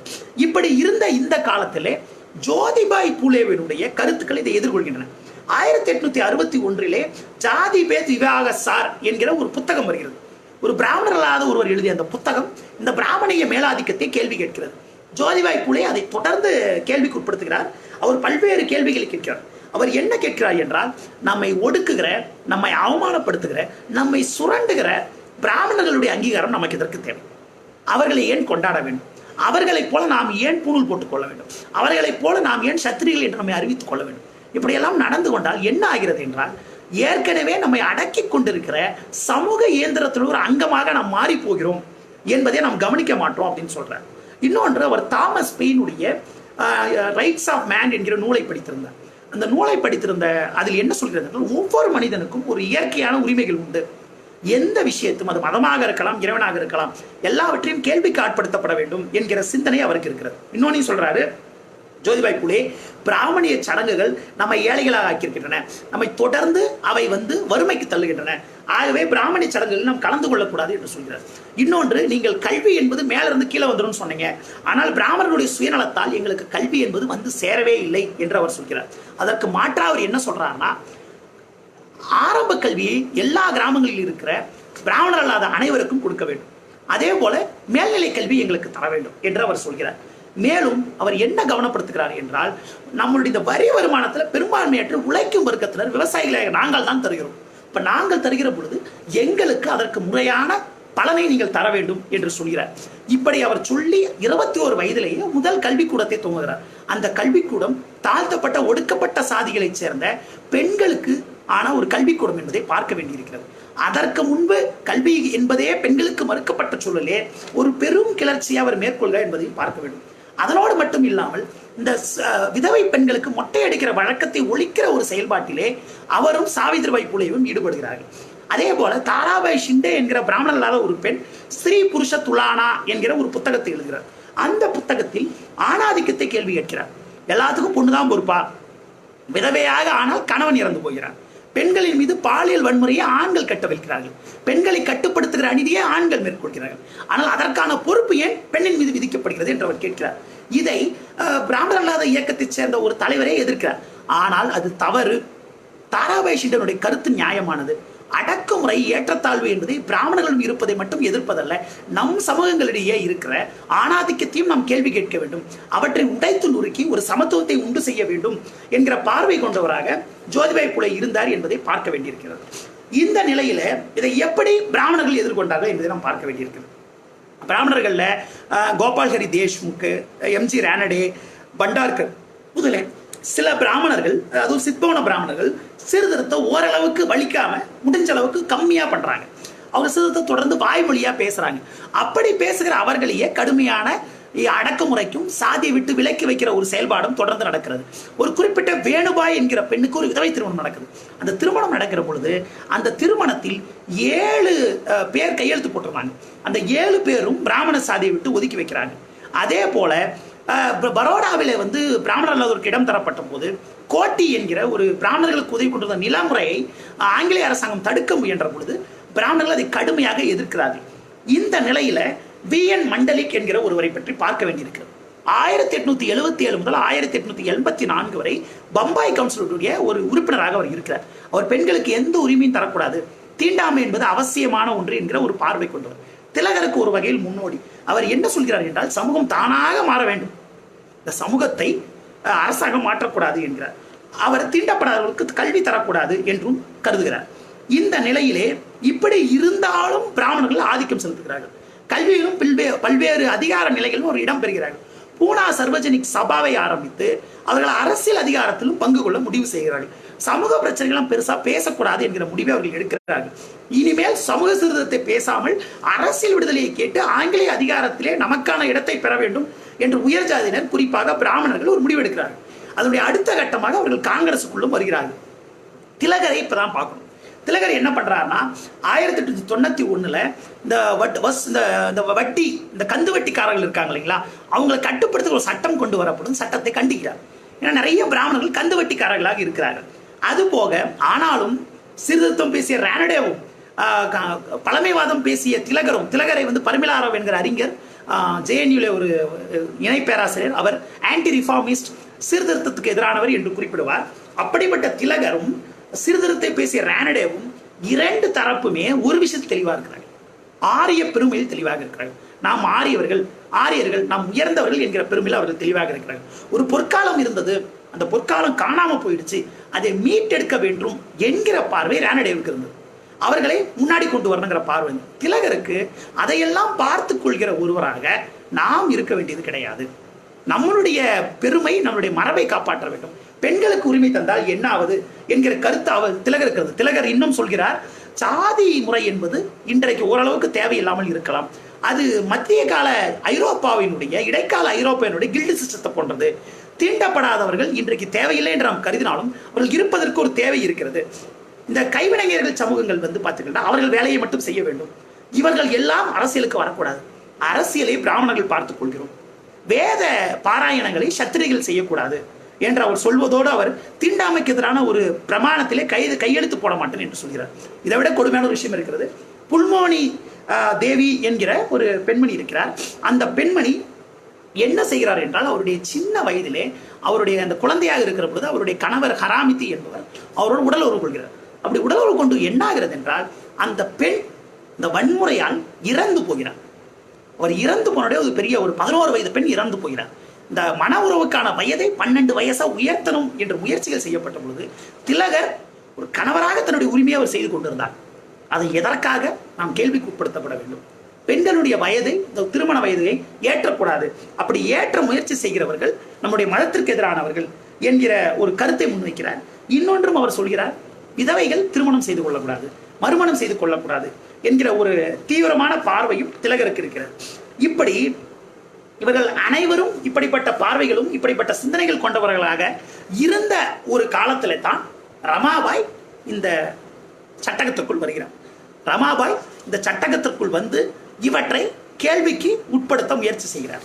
அவர் எப்படி முயற்சி செய்தார், ரமாபாய் எப்படியெல்லாம் தன்னுடைய பார்வையும் தன்னுடைய பயணத்தையும் கட்டமைத்துக் கொண்டார் என்பதை இப்ப நம்ம பார்க்க போறோம்.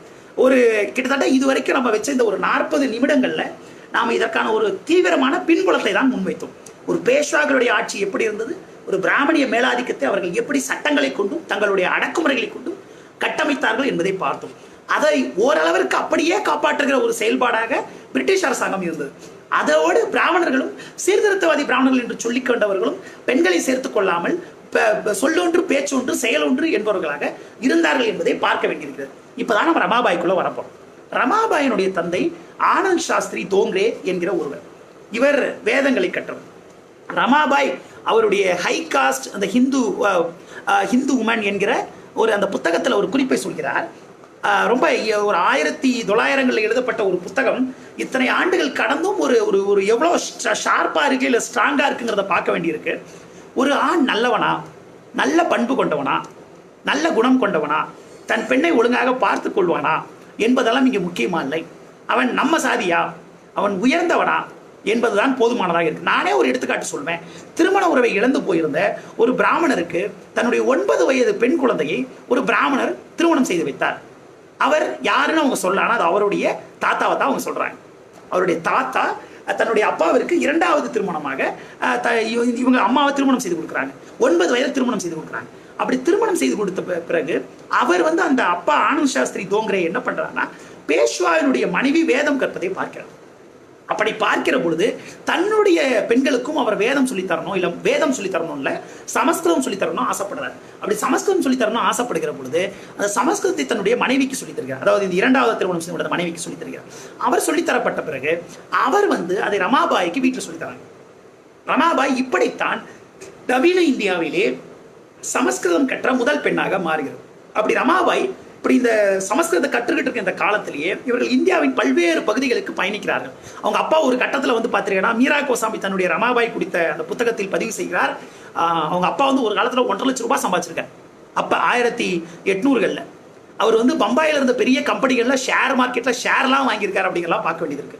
அப்படி இருந்த இவர் ஒரு கட்டத்திற்கு பிறகு தன்னுடைய வருமானத்தை இழக்கிறார். ஒரு ஆசிரமம் நடத்தி அங்கே வருமானம் போகிறது. அதற்கு பிறகு ஒரு ஊராக புராணங்களை பேசுகிற ஒருவராக மாறுகிறார்.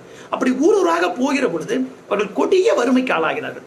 எந்த அளவிற்கு கொடிய வறுமைக்கு ஆளாகிறார்கள் என்றால், இலைகளை தின்றும் காட்டு பழங்களை சாப்பிட்டும் கஷ்டப்பட வேண்டிய ஒரு நிலைமைக்கு உள்ளாகிறார்கள். அப்போ ஒரு பெரும் பஞ்சம் அவங்க அப்பா அந்த சமயத்தில் இந்த ஜலசமாதி ஆயிடலாம், வறுமையில செத்தன் வேணாம்னு சொல்லிட்டு முயற்சி செய்கிற பொழுது அவர் பஞ்சத்தில் இறந்து போகிறார். ஜலசமாதி நடப்பதற்கு முன்பே இறந்து போகிறார். அவர் தந்தையை தூக்கி கொள்ள கூட ஆள் இல்லாமல் தன் சகோதரனோடு சேர்ந்து அந்த பிணத்தை சுமந்து கொண்டு போய் புதைக்கிற ஒரு வேலையை ரமாபாய் மேற்கொள்கிறார்.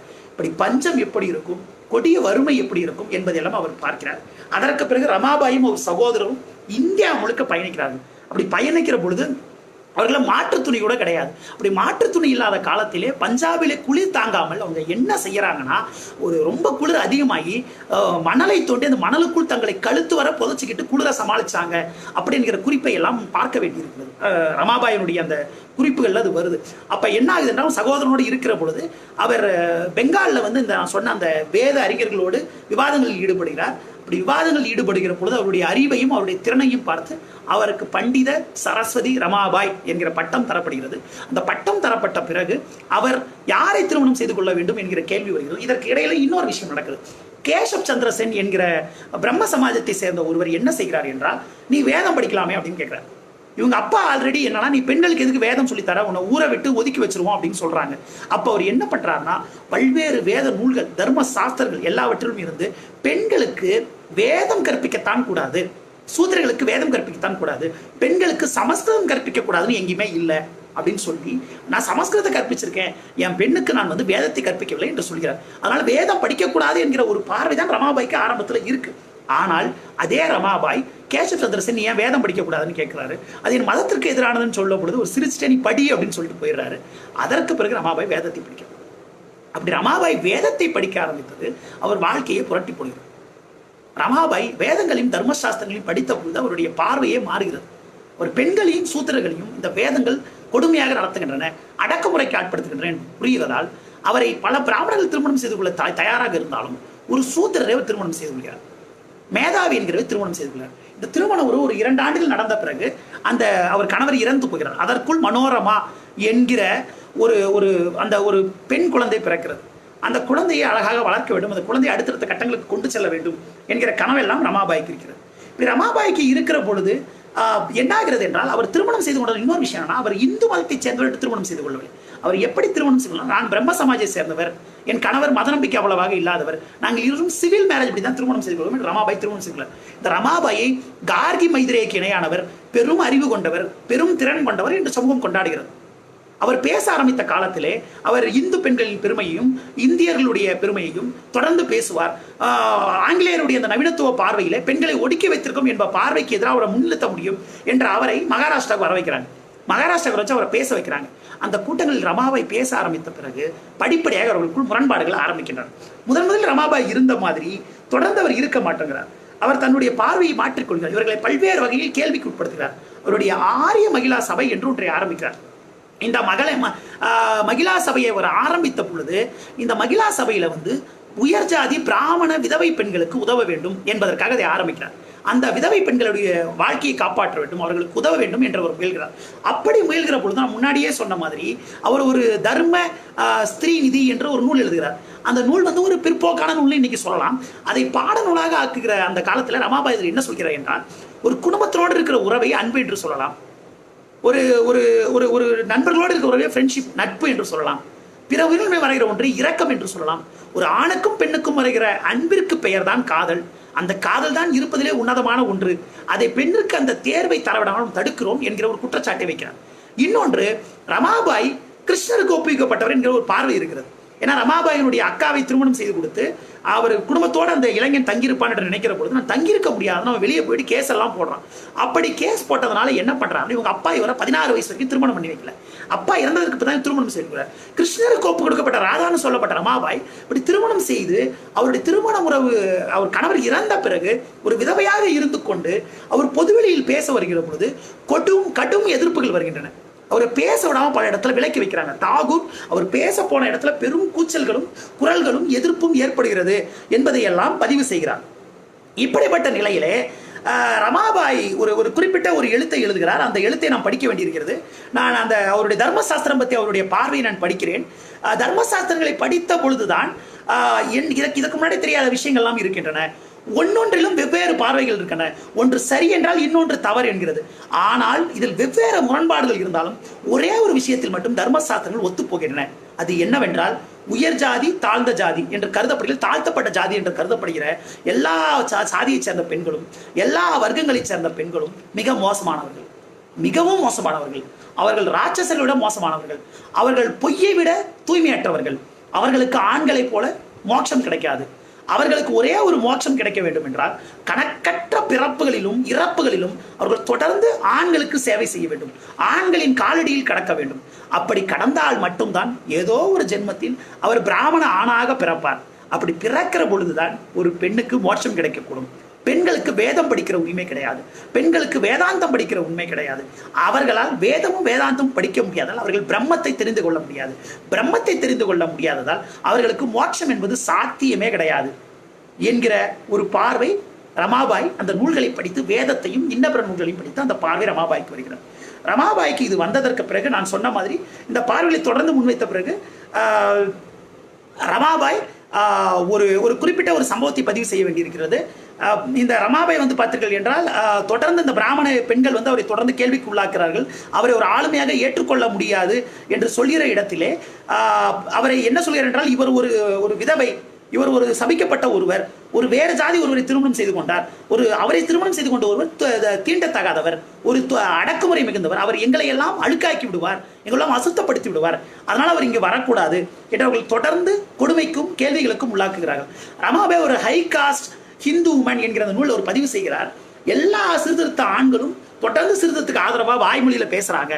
ஆனால் அவர்களுடைய மனைவிமார்கள் இறந்த பொழுது அவர்கள் குழந்தைகளைத்தான் திருமணம் செய்து கொண்டார்கள், விதவைகளை யாரும் திருமணம் செய்து கொள்ளவில்லை. அவர்களை சொல்லொன்று செயல் ஒன்றாக இருந்தது என்று சொல்லப்படுகிறது. அவரை தொடர்ந்து அவருடைய மதம் புறக்கணிக்கிறது.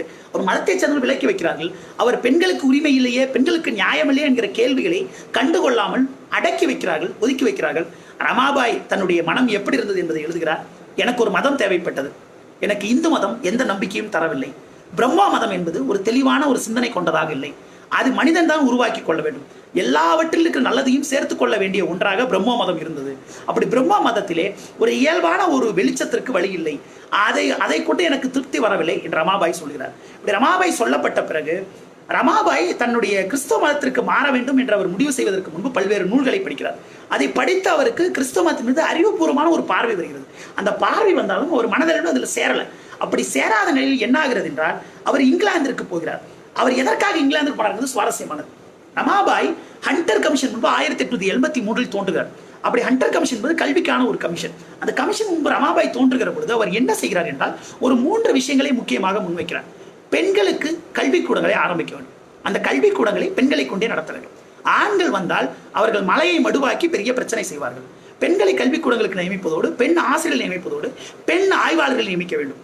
அப்படி அவர்கள் தான் பெண்களின் பிரச்சனைகளை புரிந்து கொள்வார்கள். பெண்கள் கல்விக்கு போதுமான நிதி ஒதுக்கப்பட வேண்டும். பெண்களுக்கு தொடர்ந்து கல்வி தரப்பட வேண்டும். அவர்களின் தற்சார்பான வாழ்க்கைக்கு உதவ வேண்டும் என்று சொல்லிவிட்டு அடுத்து ஒன்றை சொல்கிறார். பெண் மருத்துவர்களை உருவாக்க வேண்டும். பெண்களுடைய உடல்நல கோளாறுகளை, குறைபாடுகளை பிறரிடம் சொல்ல முடியாது. அவர்கள் மருத்துவர்கள் சொல்ல முடியும். பெண் மருத்துவர்கள் வந்தால் அந்த விஷயத்தை ஓரளவுக்கு சீர் செய்ய முடியும் என்று சொல்கிற ரமாபாய் அவரே பெண் மருத்துவராக வேண்டும் என்று ஆசைப்படுகிறார். அப்படி ஆசைப்பட்டு அன்றைக்கு பெண்களுக்கு மருத்துவம் கற்பித்துக் கொண்டிருந்த ஒரே கல்லூரி இருந்த மெட்ராஸ் மாகாணத்துடைய மெட்ராஸ் மெடிக்கல் காலேஜுக்கு முயற்சி செய்கிறார். அது கைகூடாத பொழுது இங்கிலாந்திற்கு போகலாம் என்று முடிவு செய்கிறார். அப்படி அவர் இங்கிலாந்திற்கு போக முடிவு செய்த பொழுது அங்க மருத்துவம் பயில அவர் போகிறார். அங்க மருத்துவம் பயில ரமாபாய் போன பொழுது அவருடைய கிறிஸ்தவத்தின் மீதான காதல் அங்குதான் ஏற்படுகிறது. அங்கிருந்த ஆங்கிலிக்கன் சர்ச்சில் இருந்த அந்த விர்ஜின் மேரியினுடைய அந்த வழியிலே வந்தவர்கள் என்று சொல்லிக்கொண்ட கன்னியாஸ்திரிகள் என்ன செய்கிறார்கள் என்றால், பாலியல் தொழில் ஈடுபட்டுக் கொண்டிருந்த பெண்களை மீட்கிற, அவர்களுக்கு உதவுகிற ஒரு செயலை செய்கிறார்கள். ரமாபாய் அங்குதான் சொல்கிறார், பாலியல் தொழிலில் ஈடுபட்டவர்களை ஒதுக்கி வைக்கிற, பெண்கள் பாலியல் தேர்வை ஏற்படுத்தி கொண்டால் அவர்களை கொல்ல வேண்டும், அடக்குமுறைக்கு ஆளாக்க வேண்டும், அவர்கள் கட்டுப்படுத்தி வைக்கப்பட வேண்டும், அவர்களுக்கு பாலியல் தேர்வே கிடையாது என்று சொல்லப்பட்ட ஒரு மத பண்பாட்டில் இருந்து மாறுபட்டு பெண்களின் மீது பாலியல் தொழில் ஈடுபட தள்ளப்பட்ட பெண்களுக்கு இருந்து உதவ வேண்டும் என்கிற ஒரு எண்ணம் இவர்களுக்கு இருக்கிறது. இப்படிப்பட்ட அந்த உதவுகிற அந்த எண்ணம் என்னை அன்பு செய்ய வைத்தது, அந்த மதத்திலே சேர உதவியது என்று அவர் சொல்கிறார். அவர் அதே சமயத்தில் திருப்பி என்ன புரிந்து கொள்ள வேண்டும் என்றால், ரமாபாய் தன்னுடைய இந்து மதம் முழுக்க முழுக்க பொய்யானது, அது தேவையில்லை என்று கருதியவர் கிடையாது. தன் மதத்தில் எல்லாம் தவறானவை என்று அவர் சொல்லவில்லை. தன் மதத்தில் நல்ல விஷயங்கள் இருக்கின்றன. ஆனால் என் மதத்திலே நான் எல்லோரோடும் சேர்ந்து புழங்க, வழிபட என்னை சேர்த்துக் கொள்ள மறுக்கிறார்களே, ஒரு விதவை பெண் என்பதற்காக என்னை ஒதுக்கி வைக்கிறார்களே, அப்படிப்பட்ட சூழல் இந்த மதத்திலே நான் எப்படி இணைந்து இயங்க முடியும்? ஒரு மதம் என்பது சமூகத்தோடு கனெக்ட் பண்ணுகிற, சமூகத்தோடு சேர்ந்து செயல்படுகிற ஒன்று. அப்படிப்பட்ட ஒரு மதத்திலே நான் அங்கம் கிடையாது என்கிற ஒரு குரல் என்னை தீக்கிறது, என்னை வருத்துகிறது. அதனால் கூட நான் இந்த மதத்திற்கு மாறினேன் என்று அவர் சொல்கிறார். இவர் இந்த மதம் மாறியதை கண்டு தாங்காமல் அவருடைய தோழர் ஆனந்திபாய் என்பவர் தற்கொலை செய்து கொள்கிறார். அவரோட இங்கிலாந்துக்கு வந்தவர், இவரை கழுத்தரிச்சு கொள்ள முயற்சி பண்ணி கொல்ல முடியலன்னு அவர் தற்கொலை செஞ்சுட்டு இறந்து போறார். அப்படி ஒரு இறந்து போன அந்த அதிர்ச்சி ரமாபாயினுடைய செவித்திறனை பாதிக்கிறது. அப்படி ரமாபாயினுடைய செவித்திறன் பாதிக்கப்பட்டதால் ரமாபாய் மருத்துவம் பயில முடியாமல் போய் அவர் ஆசிரியர் பணியையும் இன்ன பிறவற்றையும் பயில்கிறார். அப்படி பயில்கிற பொழுது அந்த ஆங்கிலிக்கன் சர்ச்சில் இருந்த கன்னியாஸ்திரிகளுக்கு உதவி செய்கிறார்கள். அவர்கள் உதவி செய்கிற பொழுது அங்கும் அவருக்கு பிரச்சனை வருகிறது. ஒரு ஆங்கிலிக்கன் சர்ச்சிலே அவர் என்ன செய்கிறார் என்றால், ஆண்களுக்கும் கற்பிக்க வேண்டும் என்று ரமாபாய் கேட்கிறார். ஆண்களுக்கு கற்பிக்க வேண்டும் என்றால் இந்திய ஆண்களுக்கு கற்பிக்க வேண்டுமா இல்லையா என்கிற முடிவை யார் எடுக்க வேண்டும் என்றால், இந்தியாவில் இருந்த, லாகூரில் இருந்த, இந்தியாவின் இன்ன பிற பகுதியில் இருந்த ஃபாதிரியார்கள் தான் முடிவெடுக்க வேண்டும் என்று சொல்லப்படுகிறது. அப்படி யாரு? ரமாபாய் ஆண்களுக்கு கற்பிக்க வேண்டுமா என்கிற முடிவை இந்தியாவில் இருக்கிற ஃபாதிரியார்கள் எடுக்க வேண்டும் என்று சொல்லப்பட்ட போது அது ரமாபாயை கடும் கோபத்திற்கு ஆளாக்கிறது. நான் யாருக்கு கற்பிக்க வேண்டும் என்பதை ஆண்கள் எதற்கு தீர்மானிக்க வேண்டும்? நான் கற்பிப்பதால் அவர்களின் ஒழுக்கம் கெட்டு போய்விடுமா? இதை ஏற்றுக்கொள்ள முடியாது என்றவர் எதிர்த்து பேசுகிறார். தன்னுடைய ஆண் நண்பரை பார்க்க அவர் வெளியே போய்விட்டு வந்ததும் ஒரு பெரிய பிரச்சனையை உள்ளாக்குகிறது. ரமாபாய் இன்னொரு விஷயத்தையும் ரொம்ப முக்கியமாக பதிவு செய்கிறார். அவர் சர்ச்சை தொடர்ந்து கேள்வி கேட்கிற ஒருவராக, அவர் அது கேள்விக்கு உட்படுத்துகிற ஒருவராக இருக்கிற இந்த நிலையிலே, அவர் கிறிஸ்தவ மதத்திற்கு மாறிய இந்த காலத்திலே அவரை எப்படி இந்திய சமூகம் எதிர்கொண்டது என்றால், ரமாபாய் முதல்ல ஒரு இந்துவாக இருந்தார், அப்புறம் பிரம்மோவாக இருந்தார், இப்ப கிறிஸ்துவராக மாறிவிட்டார். அவருக்கு ஒரு நிலையற்ற மனம் இருக்கிறது. அவர் சீக்கிரமே முஸ்லீமாக மாறினாலும் ஆச்சரியப்படுவதற்கில்லை. ஒரு முஸ்லீம் காஜியை பார்த்தால் அங்கு சொர்க்கம் கிடைக்கும், மோட்சம் கிடைக்கும் என்று அவர் மாற வாய்ப்பு இருக்கிறது என்றெல்லாம் கிண்டல் செய்யப்படுகிறது. ராமகிருஷ்ணர் என்ன சொல்கிறார் என்றால், அவர் பார்த்தீங்கன்னா அவருக்கு ஒரு ஈகோவும் ஒரு லட்சியவாதம் இருக்கிறது, பேருக்கும் புகழுக்குமாக அவர் இப்படி செய்கிறார் என்று அவர் சொல்கிறார். விவேகானந்தர் இதற்கடுத்து வேறு ஒரு கருத்தை சொல்கிறார். ரமாபாய் இந்துவாகவே இருந்தனா நமக்கு உதவி இருக்கும். வேத ரிஷிகளிடம் இருந்த அந்த மதத்தை மைத்ரேயி, லீலாவதி, சாவித்ரி, உதயபாரதி அவர்களுடைய மதமாக இருந்த இந்த மதத்தை சேர்ந்த ஒரு பெண் அந்த காவி உடை தரித்து அந்த ஊருக்கு சென்று நான் இந்து மதத்தை சேர்ந்தவள் என்று சொன்னால் அது எவ்வளவு பெருமிதமாக இருந்திருக்கும் என்று விவேகானந்தர் சொல்கிறார். நான் இப்ப திருப்பி அந்த ஆங்கிலிக்கன் சர்ச் பிரச்சனைக்கு வருகிறேன். அங்க என்ன ஆகிறது என்றால், ரமாபாயை தொடர்ந்து கேள்விக்கு உள்ளாக்குகிறார்கள். ரமாபாயை தொடர்ந்து பார்த்தீங்கன்னா இவனுடைய சுதந்திரமான தேர்வுகளை எடுக்கக்கூடாது என்றெல்லாம் சொல்லப்படுகிற போது இதெல்லாம் ஒரு பெரிய பஞ்சாயத்தான் சொல்லிட்டு அங்க இருக்கிற அவங்க பணம் தந்துட்டோம், நாங்க பணம் கொடுத்துருக்கோம், நாங்க சொல்ற மாதிரி தான் நடக்கணும்னு சொன்ன பொழுது அவர் அங்கிருந்த கன்னியாஸ்திரிகள் பிறருக்கு மராத்தி கற்றுக் கொடுத்து அதில் கிடைத்த பணத்தை வைத்து கடனெல்லாம் திருப்பி செலுத்துறாங்க. ஒரு பெண் என்பவள் ஒரு ஃபினான்ஷியல் ஃப்ரீடம் கொண்ட ஒருவளாக இருக்க வேண்டும் என்கிற தெளிவு ரமாபாய்க்கு இருக்கிறது. ரமாபாய் இன்னும் ஒரு ஆச்சரியமான ஒரு விஷயத்தை சொல்கிறார். அவர் நீங்க பார்த்தீங்கன்னா ரொம்ப ஆச்சரியமாக இருக்கும். ரமாபாய் வந்து இயேசு கிறிஸ்துவை ஒரு ஆண் என்று ஏற்றுக்கொள்ளவில்லை. இயேசு கிறிஸ்து ஒரு ஆண் கிடையாது. இயேசு கிறிஸ்து என்பவர் பாலினமற்றவர். அவர் ஆணும் கிடையாது, பெண்ணும் கிடையாது. இன்னொன்று, நான் வந்து இந்த பேப்டிசம் செய்யப்பட்ட பொழுதே நான் என்ன செய்தேன் என்றால், என்னை நான் சர்ச்சுக்கு கட்டுப்பட்டவளாக இருக்க மாட்டேன் என்று சொல்லி தான் இதற்குள் வந்திருக்கிறேன். இயேசு கிறிஸ்து அதிசயத்தக்க முறையில் பிறந்தார் என்பதை நான் ஏற்க மாட்டேன். பிதாசுதன் பரிசுத்த ஆவி என்கிற கருத்தை நான் நம்பவில்லை. அதே போல ஒட்டுமொத்த கிறிஸ்தவர்கள் குறித்த சிந்தனையும் முழுக்க முழுக்க ஒரு சர்ச்சுக்கிட்ட மட்டும் தான் நான் ஒத்துக்க மாட்டேன். இந்த சர்ச்சை நீ எதிர்த்தனா உனக்கு சுதந்திரம் கிடையாது, இந்த சர்ச்சை விட்டு நீ வெளியே போகணும், உனக்கு இறைவனுடைய கருணை கிடைக்காது என்று சொல்லப்பட்ட பொழுது ரமாபாய் ஒரே ஒரு பதிலைத்தான் தந்தார். உங்களுடைய ஆங்கிலிக்கன் சர்ச் என்பது எல்லாம் வல்ல இறைவனுடைய சர்ச் கிடையாது. எல்லாம் வல்ல இறைவனின் கதவுகள் எனக்கு என்றைக்கும் திறந்திருக்கும். எனக்கு இறைவனோடு தொடர்பு இருக்கிறதா இல்லையா என்பதை நீங்கள் முடிவு செய்யக்கூடாது என்று ரமாபாய் சொல்கிறார். அதே போல ரமாபாய் இதற்கு பிறகு அங்கிருந்து விலகி அவர் அமெரிக்காவிற்கு போகிறார். இவங்ககிட்ட இருந்து துண்டிச்சுக்கிட்டு இவங்களோட உறவு இப்படி முரண்பட்டு வேறுபட்டு பல்வேறு முரண்பாடுகளும் பல்வேறு விவாதங்களும் வந்ததற்கு பிறகு ரமாபாய் அங்கிருந்து கிளம்பி அவர் நேராக அமெரிக்கா போய் எதற்கு போகிறார் என்றால், ஆனந்திபாய் ஜோஷி என்கிற அவருடைய உறவுக்கார பெண்மணி அங்கே மருத்துவம் படித்திருந்தார். அவர் மருத்துவம் படித்திருந்தால் அவருடைய பட்டமளிப்பு விழாவில் கலந்து கொள்ள போகிறார். அங்கே போன ரமாபாய் அமெரிக்காவிலே அந்த சுதந்திர தியாகத்திலும் பெண்களுடைய அந்த அறிவு வேட்கையிலும் அவரால் பங்கு கொள்ள முடிகிறது. இரண்டாம் அலை பெண்ணியவாதிகளை போல இல்லாமல், ரூபாரத்னம் என்கிற ஒரு ரமாபாய் குறித்து ஆய்வு செய்த ஒரு அறிஞர் சொல்லுவார், அன்றைக்கு இருந்த முதல் அலை பெண்கள், இந்த ஃபர்ஸ்ட் வேவ் ஃபெமினிஸ்ட் என்ன பண்ணாங்கன்னா, கிறிஸ்துவ மதத்தினுடைய அடிப்படை சமத்துவத்தை நாடுவது, மதமும் சமத்துவம் சேர்ந்து பயணிக்க முடியும் என்று கருதினார்கள். மதத்தை நிராகரித்த அடுத்தடுத்த அலையைச் சேர்ந்த பெண்ணியவாதிகளை போல இல்லாமல், அதற்கு முந்தைய இந்த பெண்ணியவாதிகள் மதத்தோடு சேர்ந்து சமத்துவத்தை சாதிக்க முடியும் என்று நம்பினார்கள். அப்படிப்பட்ட ஒரு கருத்தாக்கம் ரமாபாய் இருந்தது. அங்கு இருக்கிற பொழுதுதான் ஹை காஸ்ட் ஹிந்து உமன் என்கிற நூலை ரமாபாய் எழுதுகிறார். இந்த நூலை எழுதுகிற ரமாபாய் அவருடைய பேரில் ரமாபாய் சர்க்கிள்ஸ் அங்கே ஆரம்பிக்கப்படுகிறது. ரமாபாய்க்காக பல்வேறு அமெரிக்க பெண்கள் நிதி திரட்டுகிறார்கள். அந்த ஸ்டாச்சு ஆஃப் லிபர்ட்டியில் இருக்கிற அந்த இது இருக்கிறது இல்லையா, அந்த தீப்பந்தம், அது சுதந்திரம், விடுதலை, அறிவுத்தேடலுடைய ஒரு உச்சமாக இருக்கிறது. இந்த உச்சமாக அது இருக்கிற பொழுது அதனுடைய இருந்து கொண்ட அந்த உரிமை கருப்பின மக்களுக்கு மறுக்கப்படுகிறது. அந்த உரிமை இந்தியாவில் எங்களுக்கு மறுக்கப்படுகிறது என்று அவர் பதிவு செய்கிறார். அவர் தன்னுடைய மகளுக்கு, அந்த மனோரமாவுக்கு ஒரு கடிதம் எழுதுகிறார். ரொம்பவும் மனதை நெகிழ வைக்கிற ஒரு கடிதம். அந்த கடிதத்தில் ஹாரியட் டப்மேன் என்கிற ஒரு பெண்ணை, ஒரு கருப்பின பெண்ணை பற்றி கவனப்படுத்துகிறார். இந்த ஹாரியட்டை தன்னுடைய அடிமை வாழ்க்கையிலிருந்து தப்பித்து, ஓநாய்களுக்கு இரையாகாமல், நாய்களுக்கு இரையாமல் தப்பித்து கனடாவுக்கு போகிறார்.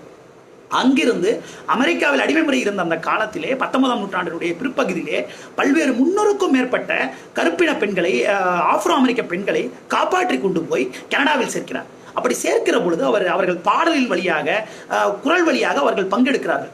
அப்படி பங்கெடுக்கிற பொழுது அவர், அந்த ஹாரியட் டப்மன், அப்படி எண்ணற்ற பேரை காப்பாற்றுகிறார். அதை பற்றி குறிப்பை பதிவு செய்துவிட்டு தன்னுடைய மகள் மனோரமாவிடம் ரமாபாய் சொல்கிறார், இந்த மாதிரி இந்த ஆப்ரோ அமெரிக்கர்களை மாதிரி நம்முடைய சமூகத்திலும் எண்ணற்ற குழந்தைகளும் பெண்களும் அடக்குமுறைக்கும் அடிமை முறைக்கும் ஆளாகி இருக்கிறார்கள். அவர்களெல்லாம் காப்பாற்றுகிற, அவர்களை மீட்டெடுக்கிற ஒரு பெரிய வாழ்க்கையில் நாம் ஒப்புக் கொடுத்துக் கொள்ள வேண்டும் மனோரமா என்று அந்த கடிதத்தை எழுதுகிறார் என்பதை நாம் படிக்க வேண்டியிருக்கிறது. அங்கு இருந்த ஆப்ரோ அமெரிக்கர், காந்தியெல்லாம் அந்த காலத்தில் இனத்தை பற்றிய பார்வையில் பிற்போக்கு பார்வை கொண்டவராக இருந்த ஒரு காலத்திலே ஆப்ரோ அமெரிக்கர்களின் உரிமைக்கான நியாயத்தையும் அவர்களுக்கான தேடலுக்கான நியாயத்தையும் உணர்ந்தவராக ரமாபாய் இருந்தார் என்கிற பதிவை நாம் கவனத்தில் கொள்ள வேண்டியிருக்கிறது. அவருடைய அனுபவங்களில் ஜப்பானிய பெண்கள், ஜப்பானை பார்க்கிறார். அங்க சோகன் என்கிற சாதி முறை இருந்தது. அந்த சாதி முறை அதற்கு பிறகு விலகிய பிறகு திருமணம் ஆகிற பொழுது பெண்கள் தங்களுடைய இந்த புருவத்தை வலித்துக் கொள்ள வேண்டும், அவர்கள் பல்லை மஞ்சளாக்கி கொள்ள வேண்டும் என்கிற அநீதி எல்லாம் இருக்கிறது என்பதை ரமாபாய் பதிவு செய்கிறார். அப்படி அங்கு அமெரிக்காவில் இருக்கிற பொழுது ரமாபாய் எழுதிய ஹை காஸ்ட் ஹிந்து உமன் என்கிற நூலில் சில குறிப்புகள் வருகின்றன. அந்த குறிப்புகள் ரொம்ப முக்கியமானது. மனுஸ்மிருதியை எடுத்துக்கொண்டு மனுஸ்மிருதி எப்படி பெண்களை அவமானப்படுத்துகிறது, மனு எப்படி பெண்ணை நம்ப முடியாது, பெண் என்பவள் ஆணுக்கு கடமைப்பட்டவள், பெண் என்பவள் எப்பொழுதும் ஆணுக்கு ஊழியம் செய்ய வேண்டும், பெண் என்பவளுக்கு தேர்வு கிடையாது, பெண் என்பவள் அடக்குமுறைக்கும் கட்டுப்படுத்தலுக்கும் தொடர்ந்து உள்ளாக்கப்பட வேண்டியவள், பெண்களுக்கு சீக்கிரம் திருமணம் செய்து கொடுத்து விட வேண்டும், பெண்களுக்கு என்று சுதந்திரம் கிடையாது, பெண்களுக்கு மொட்டை அடிக்க வேண்டும், பெண்களை கட்டுப்படுத்த வேண்டும், விதவைகளை கொடுமைப்படுத்த வேண்டும், விதவைகளுக்கு என்று ஒரு தனி தேர்வு கிடையாது, விதவைகள், பெண்கள் மோசமானவர்கள் என்று அடுக்கடுக்கான மனுனுடைய பார்வை அனைத்தையும் கவனப்படுத்துகிறார். இதை கவனப்படுத்தி பெண்களுக்கு விடுதலை கிடையாது, பெண்களுக்கு தேர்வுக்கான வழி கிடையாது, அப்படிப்பட்ட வழி என்பதே இல்லாமல் பெரும் அநீதிக்கும் பெரும் அடக்குமுறைக்கும் நாம் ஆளாகிறோம். ஒரு விதவையை ஒருவேளை அந்த பெண் வாழணும் என்று நினைத்தாலும் அவளுக்கான வழி தரப்பெறும் மறுக்கப்படுகிறது. ஏன் எல்லா பெண்ணும் நெருப்புல இறங்குறாங்க, சதியில போய் மாட்டிக்கிறாங்கிற கேள்வி நமக்கு வரலாம். அது எல்லா பெண்களையும் அப்படியே கொண்டு போய் தள்ளிட்டாங்கன்னு நான் சொல்ல மாட்டேன். சில பெண்கள் தங்களுடைய கணவனின் மீதான அன்பால் அங்கு இறக்கிறார்கள். சில பெண்கள் நாம் பெரும் தியாகம் செய்வதாக நினைத்துக் கொள்கிறார்கள். சில பெண்கள் தமக்கு நினைவகங்கள் எழுப்பி நினைவு கூறுவார்கள் என்று நினைக்கிறார்கள். ஆனால் எண்ணற்ற பெண்கள் இந்த பாவத்திற்கும் பெரும் அடக்குமுறைக்கும் கொடுமைகளுக்கும் ஆளாகாமல் தப்பித்தால் போதும் என்பதற்காகத்தான் வெளியேறி போகிறார்கள். அவர்கள் இறக்க தயாராகிறார்கள் என்பதை அவர் சொல்கிறார். இதை தடுப்பதற்கு, இதை சரி செய்வதற்கு என்ன செய்ய வேண்டும் என்றால், ரமாபாய் சொல்கிறார், சுய சார்பு, தற்சார்பு அந்த பெண்களுக்கு வேண்டும். பெண்களுடைய விதவை திருமணத்தை பண்ணணும், விதவை திருமணத்தை பண்ண மட்டும் சொல்லிட்டாலே எல்லாம் சரியாயிராது. அந்த பெண்களுடைய வாழ்வாதாரத்துக்கு என்ன செய்ய வேண்டும்? அந்த பெண்களுடைய வாழ்வாதாரத்துக்கு உதவ வேண்டும். அந்த பெண்களுக்கு கல்வி தர வேண்டும். அந்த பெண்கள் தங்களுக்கான சுதந்திரமான தேர்வை எடுப்பதற்கான ஒரு வெளியே அமைக்கப்பட வேண்டும் என்றெல்லாம் ரமாபாய் கவனப்படுத்துகிறார்.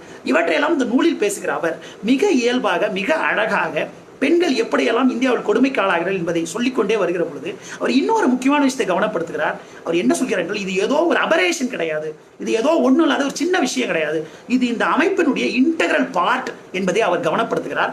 அதே மாதிரி இந்த சாதி கொடுமைகள் இன்ன பிற மதங்களுக்கும் போயிருக்கின்றன என்பதையும் அவர் கவனப்படுத்துகிறார். இவற்றையெல்லாம் சீர் செய்வதற்கு நாம் எல்லாம் உதவ வேண்டும், இந்த பெண்களின் விடுதலைக்கு நாம் பாடுபட வேண்டும் என்று அவர் சொல்கிறார். இந்த சாரதா சதனில் இருந்து அவர் தன்னுடைய இந்த இல்லத்தை ஆரம்பித்த பொழுது, பூனாவில் தான் அந்த இல்லம் ஆரம்பிக்கப்படுகிறது. அந்த இல்லத்தை ஆரம்பித்த பொழுது தன்னளவில் கிறிஸ்தவராக இருந்தாலும் ரமாபாய் அங்கு அனைவரும் தாங்கள் விரும்பி இறைவனை தொழலாம், எல்லா மத நூல்களையும் படிக்கலாம், அவர்களை எல்லா நூல்களும் வைக்கப்படும், பைபிள் கற்பித்தல் அங்கு நடக்காது, அவரவர் விரும்பியதை அவரவர் படிக்கலாம் என்று ஒரு செக்குலர் மைண்ட் செட்டோட இருக்கார்.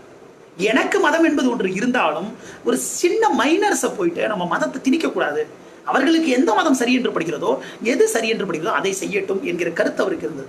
ஆனால் ஒரு பிரச்சனை வந்தது. என்னவென்றால், ரமாபாய் அவருக்கு மதம் என்பது அனைவரோடும் இணைந்து செய்கிற ஒரு விஷயம், வழிபடுகிற ஒன்று. தான் இருந்த அறையினுடைய கதவுகளை திறந்து வைத்துவிட்டு அவர் எப்போதும் வழிபடுவார். அப்படி ஒரு இயேசு கிறிஸ்துவை வழிபடுவதை பார்த்து சில பேர் மதம் மாறுகிறார்கள் என்ற குற்றச்சாட்டு வைக்கப்பட்டு அவரை ஒரு துரோகி, அவர் இந்திய சமூகத்துக்கு எதிரானவர், அவர் ஆங்கில அரசின் கைக்கூலி என்றெல்லாம் திலகர் சொல்கிறார். இதனால் கடும் எதிர்ப்புக்கு உள்ளாகி பூனேவில் இருந்து கெடகான் என்கிற இடத்திற்கு தன்னுடைய ஒட்டுமொத்த இடத்தையும் அவர் மாற்றிக்கொண்டு போக வேண்டியிருக்கிறது. அவருடைய அந்த ஹிந்து காஸ்டுமன் 9,000 பிரதிகள் விற்றன. அந்த வருமானத்தில் தான் இது எல்லாவற்றையும் செய்கிறார். அவர் ஆண்கள் உதவியை நம்பி இவற்றை செய்யவில்லை என்பதை நாம் கவனிக்க வேண்டியிருக்கிறது. ஒரு கட்டத்தில் அவர் எழுதுகிறார், இடம் கையில் காசு கூட இல்லை, ஆனால் யாரிடமும் கையேந்த விரும்பவில்லை என்று ஒன்றை சொல்கிறார். இன்னொன்றையும் ரமாபாய் சொல்கிறார், நிகழ வைக்கிற ஒன்று, என்னுடைய தந்தையின் பேரிலே சில நிலங்கள் இருக்கின்றன, அந்த நிலம் எங்கேயோ இருக்கிறது, இந்த பம்பாயிலும் பூனேவிலும் நான் இல்லங்களை நடத்தி கொண்டிருக்கிறேன், அதற்கு பணம் இல்லை, இந்த நிலத்தை ஒட்டுமொத்தமாக அங்கிருந்து இங்கு கொண்டு வந்தால் நன்றாக இருக்குமே என்று அவர் ஆசைப்படுகிறார். ஆனால் அது கொண்டு வர முடியாத ஒரு சூழல் ரமாபாய்க்கு நிலவுகிறது. ஏற்கனவே சொன்ன மாதிரி ரமாபாய் இப்படிப்பட்ட பல்வேறு சிக்கல்களில் மாட்டிக்கொண்டிருந்த பொழுது இன்னொரு சுவையான விஷயத்தையும் நம்ம கவனிக்க வேண்டியிருக்குது. அமெரிக்காவில் ரமாபாய் இருந்த அதே காலத்தில் விவேகானந்தருக்கு முன்பு ரமாபாய் போகிறார்.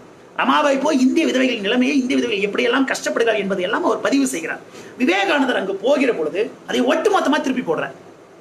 இந்திய விதவைகள் நன்றாகத்தான் இருக்கிறார்கள், இந்திய விதவைகள் எந்த வகையிலும் பாதிக்கப்படவில்லை, இந்திய விதவைகள் தியாகம் செய்கிற ஒருவராக இருக்கிறார்கள், அவர்களை பற்றி சொல்லப்படுவதெல்லாம் போய் இந்திய விதவைகளுக்கு சொத்துரிமை இருக்கிறது என்றெல்லாம் அவர் சொல்கிறார்.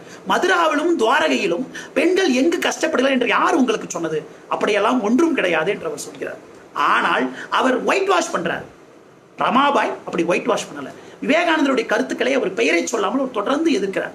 மதுராவிலும் துவாரகாவிலும் எத்தனையோ விதவை பெண்கள் பெரும் அநீதிகளுக்கும் அடக்குமுறைகளுக்கும் ஆளான பொழுது அங்கு ஒரு பிராமண பெண்ணா தான் போக முடியாது என்பதால் தன்னை ஒரு தலித் போல தன்னை சித்தரித்துக் கொண்டு அங்கே போய் அவர்களை மீட்டுக் கொண்டு வருகிறார். இதையெல்லாம் விவேகானந்தர் பார்த்தால் என்ன நினைப்பார்? இந்த மதுராவிலும் துவாரகாவிலும் இத்தனை பெண்கள் அலறுகிறார்களே, இவர்களுடைய வாழ்க்கையுடைய துயரங்களை வெளியே சொல்லக்கூடாதா என்கிற ஒரு கேள்வியை ரமாபாய் கேட்டுக்கொள்கிறார். அந்த துயரங்களை எதற்கு வெளி உலகத்திற்கு சொல்ல வேண்டும்? அதை சொல்லாமல் இந்து மதம், இந்து கலாச்சாரம் என்பது உலகத்திற்கே வெளிச்சமாக திகழும் என்கிற பார்வையைத்தான் நாம் முன்வைக்க வேண்டும் என்பது விவேகானந்தரின் பார்வையாக இருந்தது.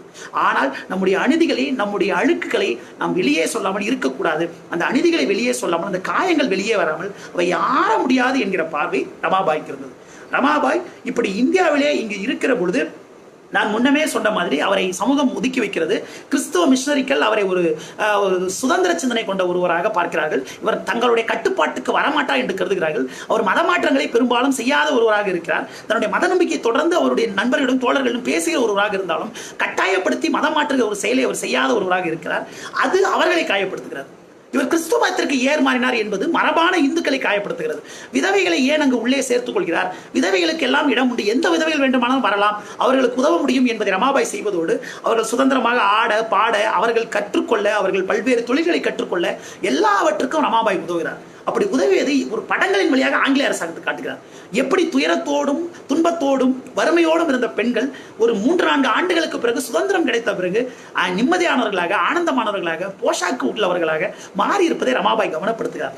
அதனோடு இல்லாமல் ரமாபாயனுடைய ஒட்டுமொத்த அந்த முக்தி மிஷனில் இருந்த இடத்தில் இருந்த எல்லா தொழில்கள், எல்லா வேலைகளும் பெண்களே செய்கிறார்கள். அப்படிப்பட்ட ஒரு சூழல் ரமாபாய் வளர்கிறார். அப்போ ஒரு பெரும் பஞ்சம் மகாராஷ்டிரா மாகாணத்தில் ஏற்படுகிறது. அந்த பஞ்சம் ஏற்பட்டு பிளேக் எபிடமிக் ஏற்பட்ட பொழுது ரமாபாய் கோகலேவிற்கு ஆதரவாக இருக்கிறார். பெண்களை என்ன செய்கிறார்கள் என்றால் கொடுமைக்கு ஆளாக்குகிறார்கள். பெண்களை ஆங்கிலேய அரசாங்கம் கட்டுப்படுத்த முயல்கிறது, அவர்களை அடக்க முயல்கிறது என்பதை ரமாபாய் பார்த்து கொதித்து எழுகிறார். ரமாபாய் என்ன செய்கிறார் என்றால் ஆங்கிலேய அரசாங்கத்துக்கு எதிராக குரல் கொடுக்கிறார். தொடர்ந்து தன் எழுத்துக்களில் ஆங்கிலேய அரசாங்கம் இப்படி பெண்களை அவமானப்படுத்த முடியுமா, பெண்களை அடக்குமுறைக்கு ஆளாக்க முடியுமா, இதையெல்லாம் செய்ய முடியாது என்று கேள்வி கேட்கிறார். ஆங்கிலேய அரசாங்கத்தின் கைக்குள்ளியாக அவர் இல்லை. இப்படி கேள்வி கேட்டவுடன், இப்படிப்பட்ட கருத்துக்கள் இங்க பத்திரிகையில் வந்தவுடனே கோகலே இதை கொண்டு ஒரு கமிஷன் முன்பு இதை ரெப்ரசென்ட் பண்றார். இப்படியெல்லாம் பிளேக் நோயின் பொழுது ஆங்கிலேய அரசாங்கம் அடக்குமுறையில் நடந்து கொள்கிறது என்பதை கவனப்படுத்துகிறார். அப்ப அவருக்கு சாட்சி சொன்ன உயர்ஜாதி பிராமணர்கள், உயர்ஜாதி அறிஞர்கள் எல்லோரும் அவங்க நான் சொன்ன கருத்தெல்லாம் பின்வாங்கிக்கிறாங்க. நாங்களாம் அப்படி சொல்லலை, கோகலை ஏதோ சொல்றாரு, வளர்றாரு, நாங்கள் பொறுப்பு கிடையாது, எல்லாரும் பல்ட்டி அடிச்சிடுறாங்க. அப்பொழுது பல்ட்டி அடிக்காமல் நான் இப்படித்தான் எழுதினேன், நான் இப்படித்தான் சொன்னேன், பெண்களை அவமானப்படுத்தினீர்கள், பெண்களை மானபங்கப்படுத்த முயற்சி செய்தீர்கள், இது தவறானது என்று நான் எழுதினேன் என்று உறுதியாக நின்ற ஒரே ஒருவர் ரமாபாய் மட்டும்தான். யோசித்து பாருங்கள், கோகலேவுடைய சாதியைச் சேர்ந்த, கோகலேவுடைய மதத்தைச் சேர்ந்த ஆண்கள் அவரை கைவிட்டார்கள். ஆனால் அறிவுத்திறமும் தீர்க்கமும் மிகுந்த தேச துரோகி என்று முத்திரை குத்தப்பட்ட ரமாபாய் தான் கோகலேவுக்கு பக்கம், நியாயத்தின் பக்கம் தைரியமாக நின்றார் என்பதை நாம் கவனத்தில் கொள்ள வேண்டியிருக்கிறது. இன்னொரு விஷயத்தையும் சொல்ல வேண்டியிருக்கிறது. இதையும் சொல்லிவிட்டு இன்னொன்றையும் சொல்லிவிட்டு என்னுடைய உரையை நான் முடித்துக் கொள்ளலாம் என்று நினைக்கிறேன். அது நம்முடைய ருக்மாபாய் என்கிற ஒரு பெண்ணுடைய ஒரு கதை. ருக்மாபாய் ஒரு தச்சர் சமூகத்தைச் சேர்ந்த ஒரு சமூகத்தில் பிறந்தவர். அவருடைய தந்தை இளம் வயதிலே இறந்து போனார். அவருடைய தாய் அதற்கடுத்து திருமணம் செய்து கொள்கிறார். அந்த திருமணம் செய்து கொண்ட ஒருவர் படித்தவர், அவர் கொஞ்சம் மேம்பட்டவர். அப்படிப்பட்டவராக அவர் இருந்ததால் அவர் என்ன செய்கிறார் என்றால், தன்னுடைய அந்த பெண் குழந்தைக்கு அவர் கல்வி கற்பிக்கிறார், அந்த பெண்ணிற்கு உதவி செய்கிறார். அந்த ருக்மாபாய் கற்றுக்கொண்டு இருக்கிற பொழுது அவருக்கு மருத்துவம் படிக்க வேண்டும் என்கிற ஆசை வருகிறது. அந்த ஆசை வந்த பொழுது அவர் தன்னுடைய கணவன் தாதாஜியோடு சேர்ந்து வாழ மாட்டேன் என்று மறுக்கிறார்.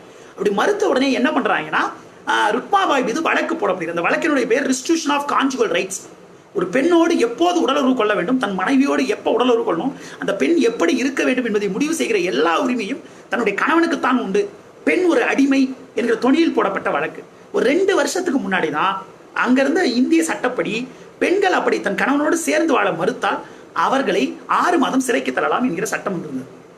இந்த வழக்கிலே பின்ஹே என்பவருடைய வழக்கு போன பொழுது ருக்மாபாய் என்ன கேட்கிறார் என்றால், எனக்கு அறிவில்லாத பொழுது, எனக்கு பகுத்தறிகிற திறன் இல்லாத பொழுது எனக்கு கல்யாணம் பண்ணி கொடுத்துட்டீங்க. அப்படிப்பட்ட நிலையில நான் என்ன பண்ண முடியும்? அப்படி என்கிற நிலையில எனக்கு எதுவுமே தெரியாது. இன்னைக்கு நான் படிக்கணும்னு நினைக்கிறேன், அவருக்கு ஆஸ்துமா இருக்குது, அவர் கூட போய் சேர்ந்து எனக்கு வாழ விருப்பம் இல்லை, அதனால் என்னை கொண்டு போய் சேர்க்காதீர்கள் என்று சொல்கிறார்கள். எனக்கும் ஆங்கிலேய குடிமக்களை போல சம உரிமை என்று அவர் சொல்கிறார். அதை கேட்ட பின்ஹே அவருக்கு அந்த சம உரிமை உண்டு என்று, அவர் திருமண உறவை தொடர வேண்டியதில்லை என்று தீர்ப்பளிக்கிறார். அவரோடு சேர்ந்து வாழ வேண்டியது என்று தீர்ப்பளிக்கிறார். இந்த வழக்கு ஒரு பெரியும் அதிர்ச்சியை ஏற்படுத்துகிறது. இந்திய சமூகத்தில் இருந்த பிராமணர்கள், திலகர் முதல்வர்கள் கடும் எதிர்ப்பை பதிவு செய்கிறார்கள்.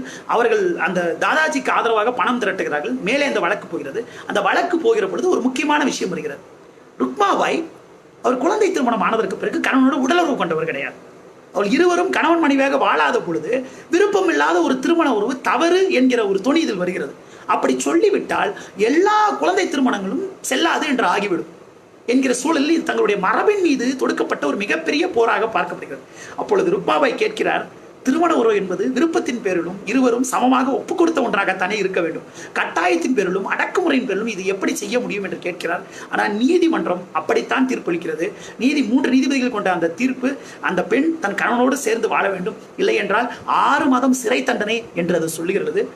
ருக்மாபாய் அந்த சிறை தண்டனை அனுபவிக்க தயாராகிறார். அப்பொழுது அதற்கு ரமாபாய் ஒரு குறிப்பை எழுதுகிறார். அந்த குறிப்பு மிக முக்கியமான குறிப்பு. அந்த குறிப்பு இதுதான், நம்ம மறக்க முடியாத ஒரு குறிப்பு. பெண்கள், ஆங்கிலேய அரசாங்கம் ஆண்கள் எங்களை அடக்கி ஒடுக்கி கொண்டிருக்கிறார்கள். அப்படி அடக்கி ஒடுக்கி கொண்டிருக்கிற பொழுது அந்த ஆண்களின் அடக்குமுறையிலிருந்து எங்களை காப்பாற்றும் என்று நினைக்கிறோம். ஆனால் இந்த ஆங்கிலேய அரசாங்கம் மதத்தை விட, எங்கள் மத சடங்குகளை விட இன்னமும் மோசமான ஒரு டைரனிக்கல், ஒரு எதேச்சதிகாரம் வந்த ஒரு கொடுமை அடக்குமுறை மிகுந்த ஒரு அரசாங்கமாக நிகழ்ந்து கொள்கிறது. எங்கள் பெண்களுக்கு உரிமையை மறுக்கிறது. அவர்களை இன்னமும் கட்டுப்படுத்தி அடக்கி ஒடுக்க முயற்சி செய்கிறது. இப்படிப்பட்ட அரசாங்கம் எங்கள் பெண்களுக்கான அரசாங்கமாக எப்படி இருக்க முடியும் என்று பண்டித ரமாபாய் கேட்கிறார். ஒரு ஆங்கிலேய அரசாங்கத்தின் கைக்கூலியின் குரலாய் இப்படி இருக்கும் என்கிற கேள்வியை நாம் கேட்டுக்கொள்ள வேண்டியிருக்கிறது. ருக்மாபாய் அவருடைய சமூகத்தை சேர்ந்த பெண்மணி கிடையாது. ஆனால் அந்த பெண்மணிக்கு உதவுகிறார். பிளேக் வியாதி வந்த பொழுது, பிளேகில எண்ணற்ற பேர் இந்த பஞ்சத்திலும் ஒருமையிலும் இறந்து கொண்டிருந்த பொழுது பல்வேறு சமூகங்களைச் சேர்ந்த பெண்களை அவர் காப்பாற்றி கூப்பிட்டு கொண்டு வருகிறார். அந்த பெண்களை எல்லாம் தன்னுடைய இல்லத்திலே காப்பாற்றி வைக்கிறார். அவர்களை உயிரை மீட்கிறார், அவர்களுக்கு உதவுகிறார். அப்படி உதவுகிற பொழுது அவர் கடும் விமர்சனத்துக்கு உள்ளாகிறார். சாதி தூய்மையை மீறிவிட்டார் என்றெல்லாம் சொல்லப்படுகிறது. விதவை பிராமண விதவைகளுக்கு மட்டுமின்றி தனியாக ஒரு இடம் துவங்கப்படுகிறது. ரமாபாயனுடைய இல்லத்தில் இருக்கிற விதவை பெண்கள் திருமணம் செய்து கொண்ட பின்பும் இருக்க முடியும், அவர் தொடர்ந்து இயங்க முடியும். அப்படிப்பட்ட உரிமையெல்லாம் செய்து ரமாபாய் எல்லா சாதி கட்டுப்பாடுகளையும் மீறிவிட்டார்.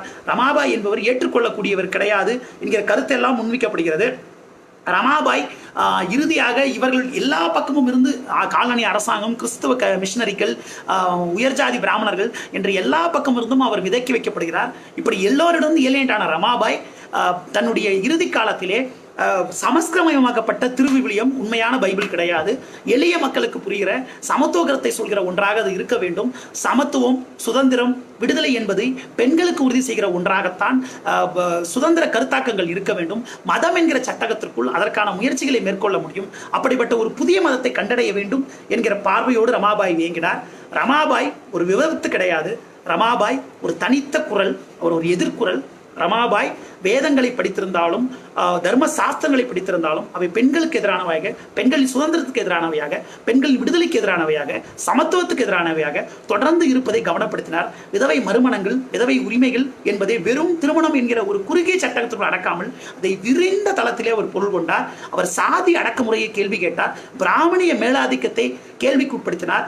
அவர் பெண்களுடைய அன்பெய்ட் லேபர், பெண்கள் என்பவர்கள் வீட்டிலே ஒரு வருமானம் இல்லாமல் அவர்கள் தொடர்ந்து அவர்கள் கொடுமைக்கு உள்ளாக்கப்படுவதும், அந்த பெண்களுக்கு அவர்களுடைய வேலைக்கான ஒரு நியாயமான ஒரு அங்கீகாரமோ இல்லை உதவியோ தரப்படாத ஒன்றை அவருக்கு நூற்றாண்டுகள் கழித்த ஃபெமினிஸ்டுகளுக்கு முன்பே அன்பெய்ட் லேபர் என்கிற கருத்தாக்கத்தை உணர்ந்து கொண்டவராக பெண்களின் விடுதலை, பெண்களின் நியாயம், நீதி முதலியவற்றிற்கான ஒரு மகத்தான தேடலை முன்னெடுத்த ஒரு சமத்துவ குரல் என்று ரமாபாயை புரிந்து கொள்ள வேண்டியிருக்கிறது. ரமாபாய் ஒரு மறக்கடிக்கப்பட்ட ஆளுமையாக இருக்கிறார். ரமாபாயனுடைய கண்களின் தீட்சண்யம் நம் அனைவரையும் தொடர்ந்து ஈர்த்து கொண்டே இருக்கிறது. ரமாபாயை நாம் மறக்கக்கூடாது. அவரை ஒரு கிறிஸ்தவ கைக்கூலியாக, ஒரு காலனி அரசாங்கத்தோடு துணை போனவராக பார்ப்பது ஒரு குறுகலான பார்வை. ரமாபாய் எல்லாவற்றையும் கேள்வி கேட்டார். அவர் சுதந்திரமான தன்னுடைய குரலை இறுதி வரை மீட்டெடுத்தார். அவலங்கள் சூழும், அடக்குமுறைகள் சூழும் காலத்தில் எல்லாம் ரமாபாய் மாதிரியான தனித்த குரல்கள், அடக்குமுறைகளை எதிர்கொண்ட குரல்கள் நம் அனைவருக்கும் தேவை. அப்படிப்பட்ட குரல்களாக இந்த சமூகத்தினுடைய பெண்களும், இந்திய சமூகத்தினுடைய நவீனத்துவத்தை நாடுபவர்களும் திகழ வேண்டும். சட்டங்களுக்குள் செயல்படுகிறவர்களுடைய குரல்களையும் கேட்க வேண்டும் என்பதற்கு இந்த உரை உதவி இருக்கும் என்று நம்புகிறேன். இந்த வாய்ப்பை அளித்த பாலம் தி புக் மீட் அமைப்பிற்கும், இவ்வளோ நேரம் இந்த உரையை சிறப்பாக கேட்ட அனைவருக்கும் மிக்க நன்றி. பேராசிரியர் உமா சக்கரவர்த்தி, பண்டித ரமாபாயை நினைவு கூறுவோம். பிராமணிய ஆணாதிக்கத்தை தொடர்ந்து கேள்விக்கு உள்ளாக்குவோம். நன்றி, வணக்கம்.